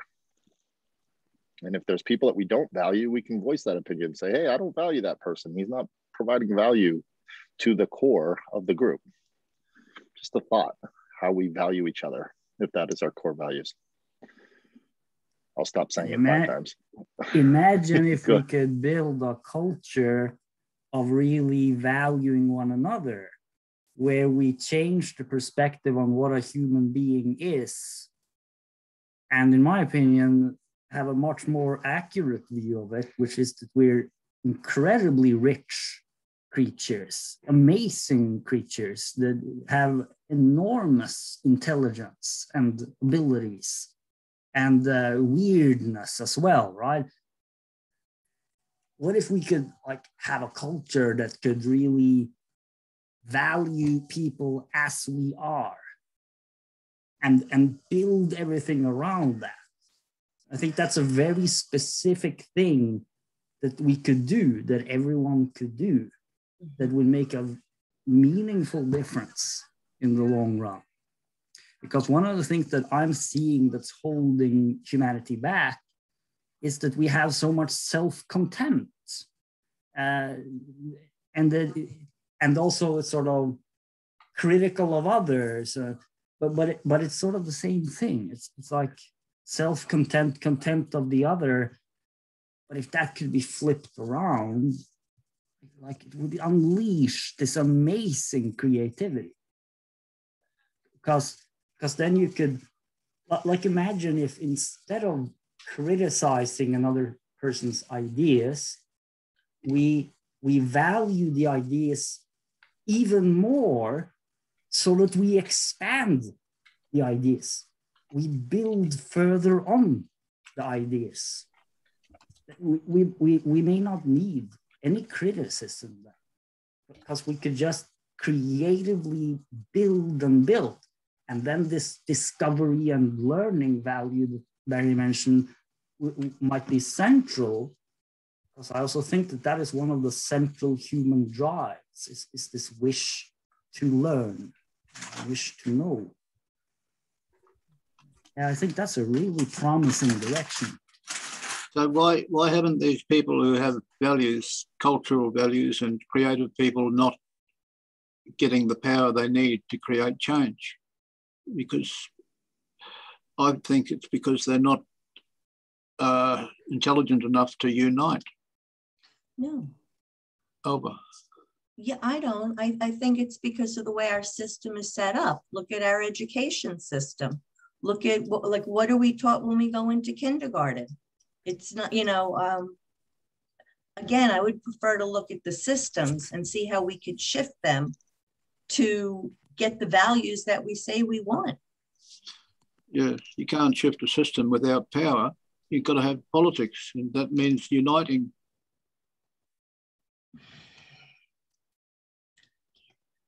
Politics, I don't think, we don't need to go through politicians. Politicians aren't really the leaders. I didn't say politicians. No, I didn't say politicians. The politics exists whether you can take all the politicians out of the capital and you've still got politics. Politics exists in corporations and communities and non-profit groups. It's the politics of organising a system, a team with core values, a team of creative people with talent who want to get something done. There's politics involved, but it's good or bad politics. It's greed or it's sharing open. Over. Can I go first, Josh? I'll forget otherwise. Go ahead. the way I see it is the most power that we as individuals, those of us that come here, the most power that we have now, I think, is in cyberspace and in the media. The only chance that we could, if we could sort of take over that, which is, I mean, I think our biggest enemy now is the media, because it is corporations that are controlling the media. It is people in power controlling the media, and they're dividing us so that we can't unite. But to me, if there were one way that maybe we can make some positive change, it would be organizing through the different, you know, whether it's social media or whatever. It's some, and it has to be combined with on the ground in real life and through cyberspace. That's the only structure that I think we're capable of really taking over without bloodshed. Yeah, exactly. And it's already begun happening many places. I mean, there's definitely a flowering of a new kind of media today. I mean, there's no doubt about it. And it's a real thing. Were you thinking something, Josh? I'm thinking a lot of things. I'm just trying to hold some space and let things sink in, in terms of how we value what each other has to offer each other in whatever form or shape that takes. And like when we talk about working as a team towards a common goal, how we unite each other's superpowers, each other, whatever, I don't know what the words are. I have a loss for the dignity and respect it takes to get to know someone enough to want to do something with the other person. That's all I'm talking about, is just knowing what each other has to offer each other and allowing that to take place. And that's love, and that's respect, and that's friendship, and that's what I think the world is just missing, is more people respecting what each other has to offer this world and not arguing that you're making it a worse place for the other person. Exactly. Yeah. In other words, if you're not helping, step aside, let someone else help. And if your ego is so bruised that you're not the one that's doing the helping, find something else that you can do that's so obvious that someone says, hey, I need your help. And just letting everybody help each other, I guess, is what it comes down to. You know, let America get out of its own way and stop being a dick to the rest of the world. Like, just stop it. Stop being greedy and stop being an asshole to the rest of the world. You know, let those little fuckers in America learn that if they want to keep being a jerk to the rest of the world, they're going to be jerks to themselves. And that's what they're doing right now. America is being a jerk to each other. All the states of the United States of America are fighting each other, and they're not cooperating and working interstate. And that is causing a problem on many levels. And they're not all cooperating. They're divided, and the divisiveness is well planned.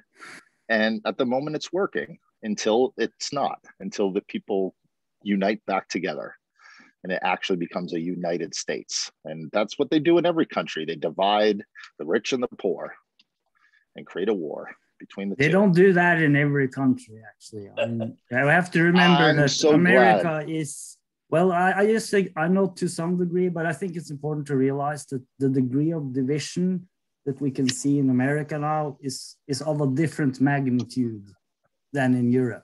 I mean, it's a very, very different degree of division. At least that's how it seems to me. Yeah. It is different. And the rich and the poor exist in every place I've ever been in this world, but the divisiveness isn't always the same. And you're absolutely right, Glenn. And it's not that we need to even out the money aspect of things. We need to even out the help for each other, because the rich people need the poor people as much as the poor people need the rich people, and we all need each other. Meaning, if some billionaire can't sell their goods and services to people that don't want to buy them, they need the poor people to buy that stuff. And we need each other. We all need each other, and how we treat each other is the key, I think. And that's it. I don't think it's Yeah. any, just the people here. I mean, I have not seen Joss Winder in forever. And just you getting stuff off your chest made me happy today, Joss Winder. I hope you got some stuff off. One thing that brought up in my mind while Josh was talking, which is the food chain ratio of predation. And that's what we appear to be operating currently, especially when I look at the United States, and California is, as in India, it's Maharashtra. Those two states in the respective countries are the top earners. And quite recently, other states have started putting programs together which would induce companies to come out of those states into their states, and that's happening. So that's a little bit of leveling off, if you like. So that may be one of the things that we need to do. That may be that where there is extra poverty, that they can somehow offer something to corporations or other companies or even NGOs, non-governmental organizations, to come in and lift them and themselves and put more into the overall cake. So there are things that are happening, and I will only reiterate what I said earlier. We need more data on an individual basis. Instead of the individual coming and repeating what we said 6 months ago, we need to be able to have, I'm really talking to myself here, I must make a program on my PC where I can put those bits of data, just much like Barry, excellent idea, Barry, and I can get at it while I'm speaking and say, look, these are the top 5 countries and their happiness index is such and such. Or these are the top 5 healthiest countries and they're not necessarily in the other group, which is the top 5 happiest countries. So we can compare data.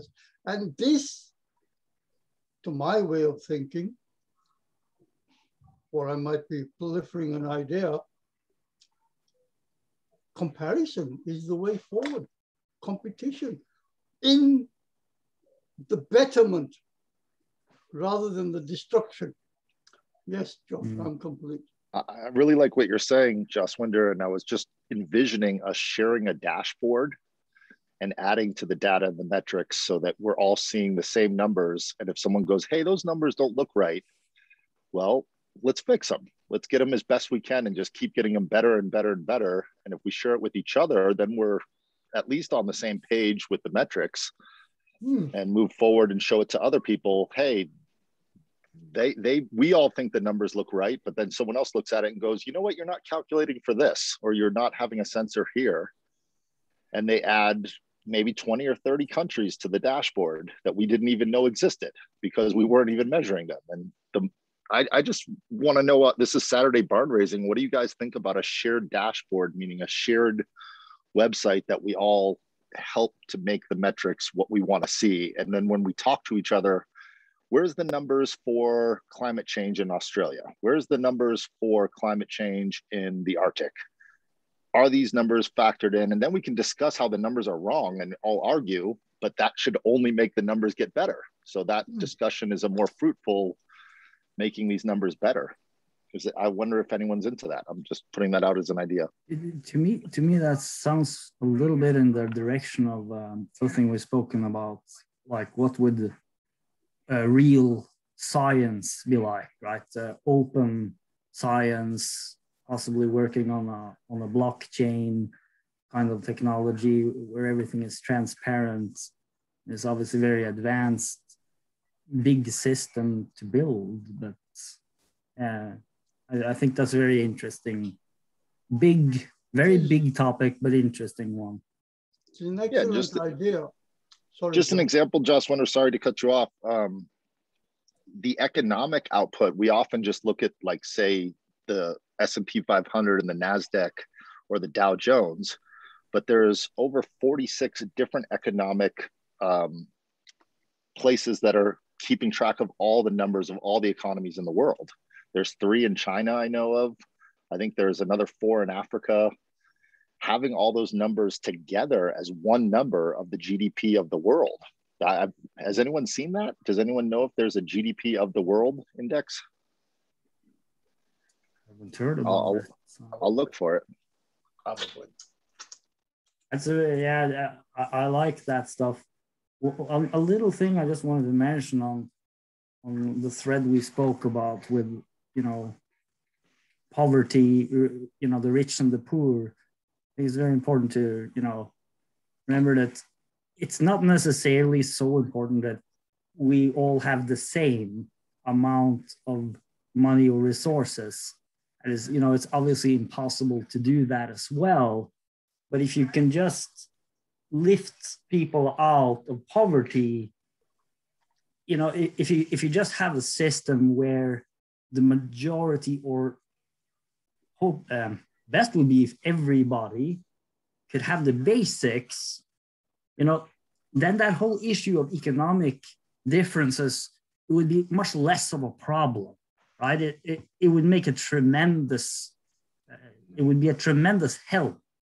And it would be a true win-win solution. Like the rich people would gain from everyone being lifted out of poverty because their situation would become more secure. There would be less violence, there would be less health issues, less psychological issues.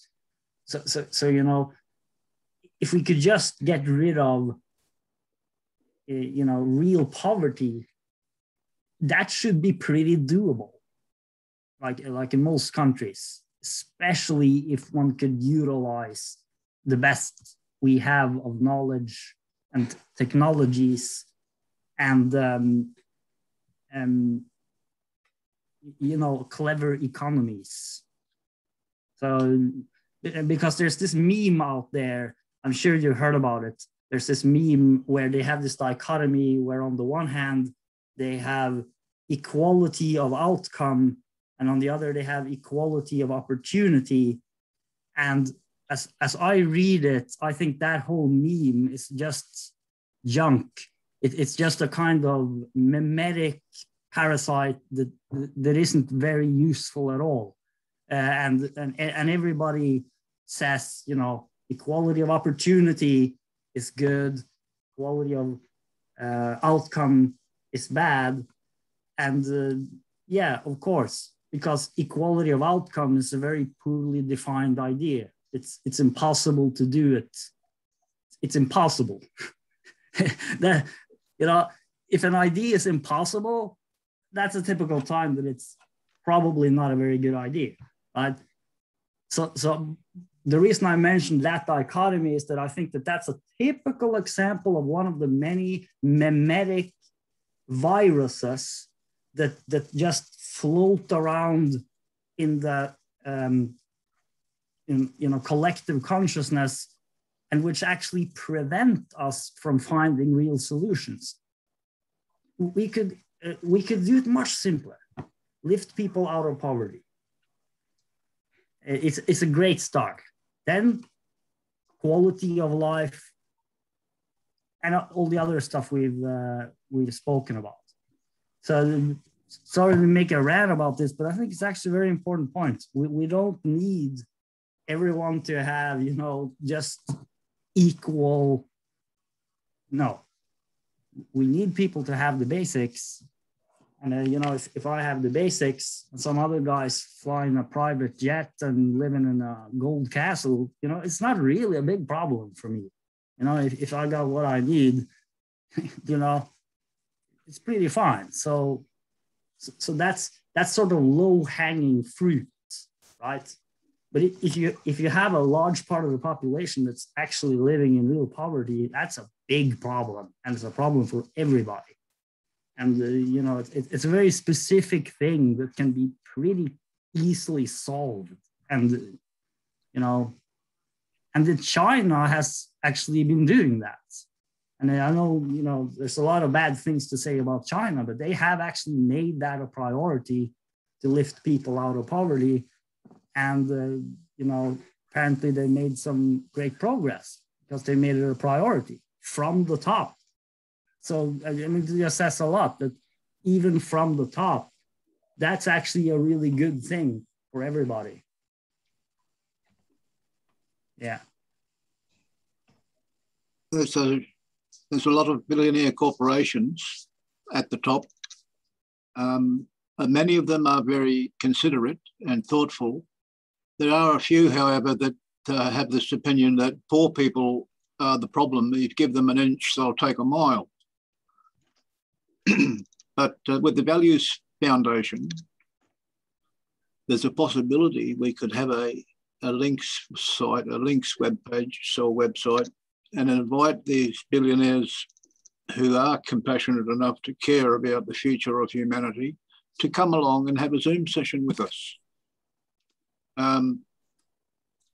Because they'll have things to offer and content to provide that will blow us away. There's a lot of people involved in the cryptocurrency blockchain area, holochain and Ethereum, that are they're absolutely into it and they're building economies. They're trading in cryptocurrency and building economies. So I think that's an opportunity to invite these billionaire corporate top executives to talk about the values that they hold close and cherish as something that's worth sharing in an open society. Because if we don't do that, we're kaput. We're going over the cliff. We're going over this waterfall. And it's all hands on deck. Over. Well, I don't know about you, Tonto, but the ones with the offshore accounts, they don't give a monkey about cryptocurrency or you and me. They're not going anywhere except into their respective bunkers to ride out whatever calamity that comes across. It's us poor buggers the world over who are not even on the radar, and nobody gives a monkeys about us. It wouldn't matter what color, creed, or whatever we are, the global positioning is becoming apparent to my tiny little mind, is that it's the old saying in the 60s and the 70s, if you're white, you're just right. If you're brown, stick around. If you're black, stay back. And that now appears to be the vogue with the socioeconomic structures. And the ones at the top, well, they're making their, if you like, their pension plan on how to overcome the next few hundred years of turmoil and survive. And the rest of us, well, we'll just have to cook. I'm complete.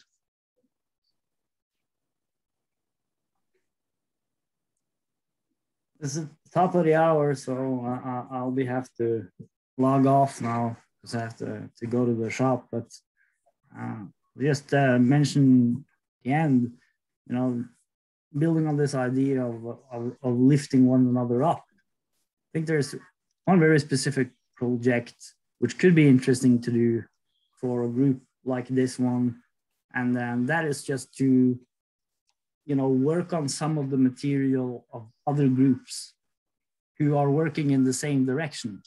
Like, for example, the Consilience project and some of the... Oh, there's Joshua. Someone wanted to say hi. Oh, hello. She's trying to breastfeed on my chest. Yep. Nope. Mummy's got milk. Of any interest at that age, a great age to be. Where's the teeth? Give me the teeth. Give me the teeth. Those are my friends. You want to say hi, Aya? You have a name, Josh? Aya. Yeah. Aya. Is that the name? Ayana, the breastfeeder on my chest. Yeah. Those aren't nipples. You have a name for the breastfeeder? Yes, her name is Ayana. Ayana. Gorgeous That's a name. nice What's your name. name? Oh. Even Kayla's come alive. Look at that. Hi. Look at those eyes. Hello. Look at those Oh my eyes. gosh. So why did you name her Ayana?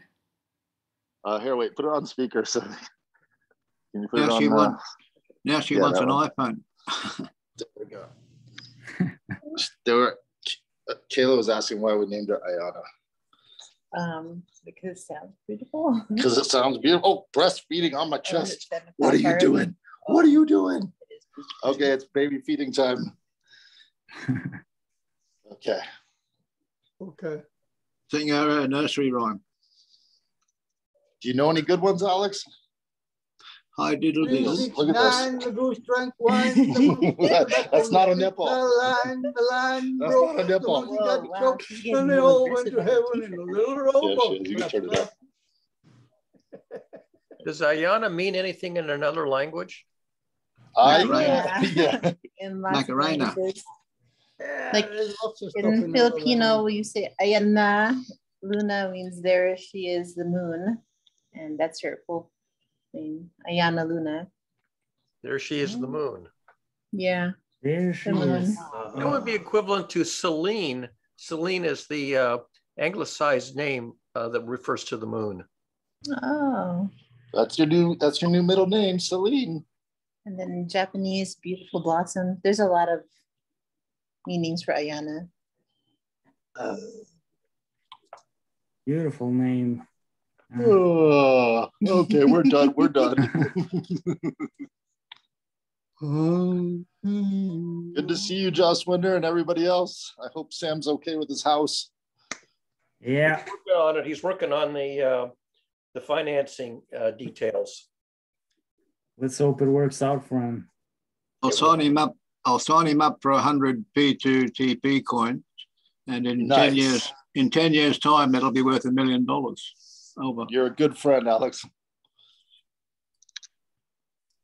Anyway, good to see all you guys. Logging off. Bye, So Glenn. yeah, great to see you and the baby. Yeah. Oh, look, she waved Bye. I know. Oh, still here. Good girl.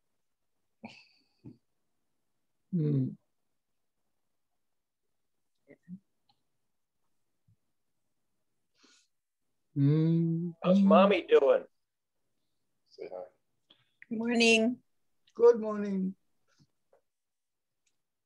Are you the Starting proud to get mother? sleep. Is that the proud mother? Must be. Yes. Very pleased to see you again. Nice to see you Excellent too. product you have there. Yeah, she's a cutie. Yep. Iona. And she's nice when other people are around. That's why I had to go on Zoom, because when no one else is around, she's like, ah! She's a And then other social. people, she hears other voices. Yep. Yeah. She wants to socialize, which is excellent. Yep. Yeah. Nice to see you guys. It's been a moment. Yep. Fabulous. Cheers. Bye. Bye. Thank you for the introduction of the little one. You're welcome. It's nice. I want her to meet my friends so she knows who you guys are when she gets older. That's even better. Me being a friend. That's excellent.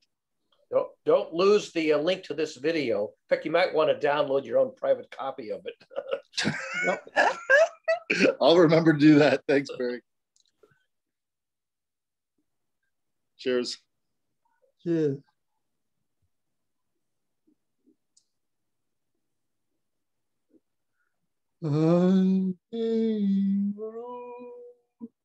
It's just the us oldies again, Barry. Yep. Just the oldies but moldies. The oldies don't have to be moldies. I haven't even got any mold on my toenails yet, which is good. Still quite healthy. But then I'm I think at least a decade younger than you.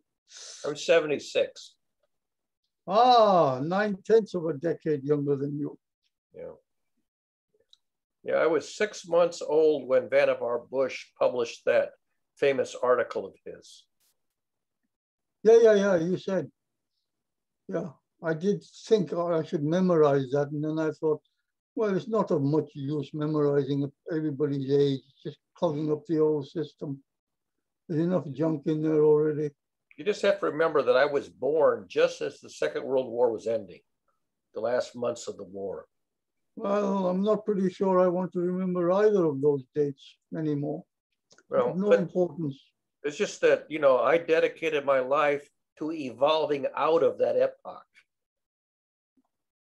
Yeah, yeah, I can understand that. I do understand that. I don't know if you saw the note that I put in, because given that Vannevar Bush wrote an article called As We May Think, I suggested that we write something called As We May Become. As we may become. Everybody maybe writes 1 or 2 paragraphs envisioning what I would like to become. Lasted a whole lot more than the United States. And the Europeans, in Britain in particular, had a fleet of 3 supersonic aircraft which were designed just for the purpose of delivering nuclear bombs to Russia should they ever decide to strike. And in addition to that, the Americans had a fleet of their bombers parked here as well. And they had refueling facilities here as opposed to Germany for just the very same reason. And the austerity of that particular war, the ration cards were still ongoing well into the late 50s. And it was the early 60s when it was stopped. And they were finally phased out. So Britain, in its way, probably was instrumental in starting it, but it paid more than probably its fair share. And it lingered on much longer than it did in the United States. The United States took the lead from the Europeans as the leading power after World War II, and it still got it. Yeah. We've been at war now for, 20 years? We've been at war in Afghanistan for 20 years. Well, the United States has been at continuous war since it formed. It's only been a few years when it hasn't been in any particular war. And pretty much like the United Kingdom had been in some sort of a war since about the 1700s, 1750s, probably before that, from around about the 100-year war with the French, all the way up to the end of World War II. And since then, it's had a couple of minor skirmishes and a fairly major one with the Falklands Islands. And then it's always been at the beck and call of the United States as a NATO country. So yeah, the UK has been at war for hundreds of years as well. The war does pay dividends, but in my humble opinion, I think we could slow down now. We've learned the lessons. We know competition is good and we can generate competition without actually using live ammo, in my humble opinion. Did you catch the news of who died yesterday in the United States? No. Donald Rumsfeld, the architect of the Iraq War, died at age 88 yesterday. He was the biggest warmonger of the second half of my life. Yeah, Cheney was another one. Yep. And the odd thing is, in the 80s or thereabouts, when Cheney needed a heart, a healthy young heart became available just at the precise moment when he needed it. Yeah. Odd that. Very odd indeed. There we are. Power of money. They called him Darth Cheney. You know, Darth Vader, the villain, they called him Darth Cheney. Take one. Anyone? Yeah. I'll have a red one. Oh, okay. No, I want a packet of crisps. Okay. No, crisps. It's crisps. Cheese and onion snack, right? Yeah, okay. Yeah, you have that. Thank you.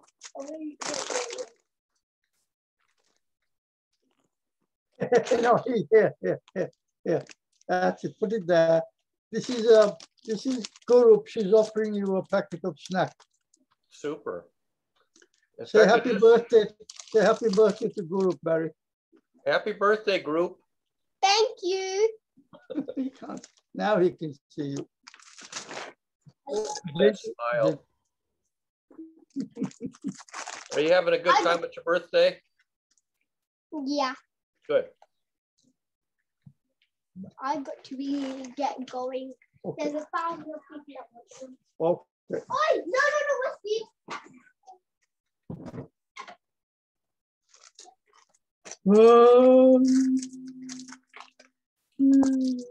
Well, I suppose we should close down this session so Sam can upload it and everybody can get back to their Saturday.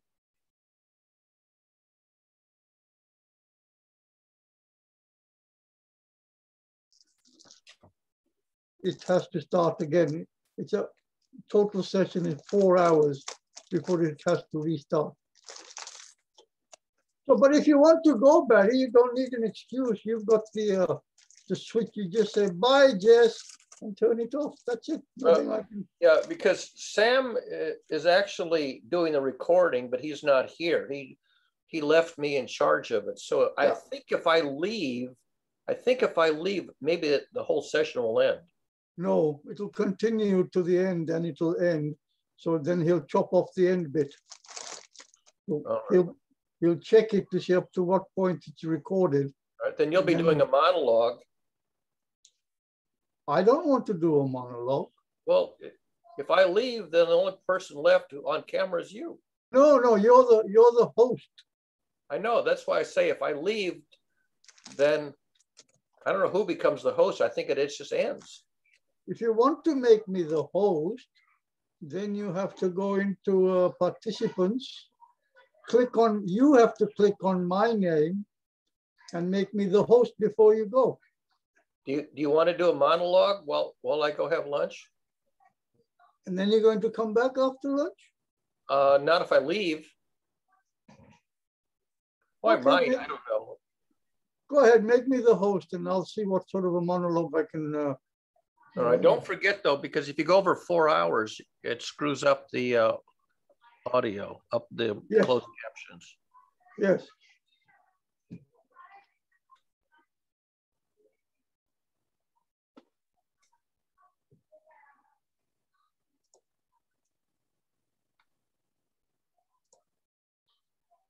Okay, I am host now. Thank you. All right. Maybe I'll just shut off my camera and mute it. Rather than So you want to listen to what I have to say?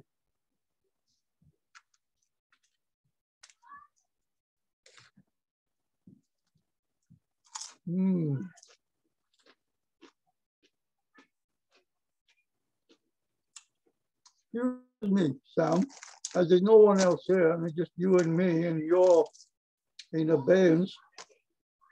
I'm just having some chips, that kind of chips. Barry's gone off and made me host. I haven't been here for a while. And I thought I would do a short monologue. I don't particularly want to do anything in particular, but now that I'm here, it's been a fairly good session for me. I've got a fair number of items off my chest. And I have to say, in all honesty, everybody's repeating everything all over again. And they don't even, the ones who are in the way don't even know they're in the way. It may be rude of somebody to point out to them that they are in the way, but it has to be done. I don't know who that one would be or could be. I'll leave that for the group to discuss sometime. I'm more willing to bring that up and open up the discussion as to who actually thinks that they may actually be in the way. Are they aware of their own usefulness, if at all? is somebody willing to drop out for a few months to see if the flavor of the item, the GCC Saturday barn raising, actually changes or not? So we'll have to put some ideas forward. I can't see a short-term proposition or solution. But I'll leave you to mull it over. You know where I am. I can give you my mobile number, which is also on WhatsApp. WhatsApp. It's 044730806933. So it's +44 730-806-9303 should you wish to engage in any kind of dialogue. Or we can always have a ham session on Zoom. So that's all I have to say. See you sometime soon. Bye.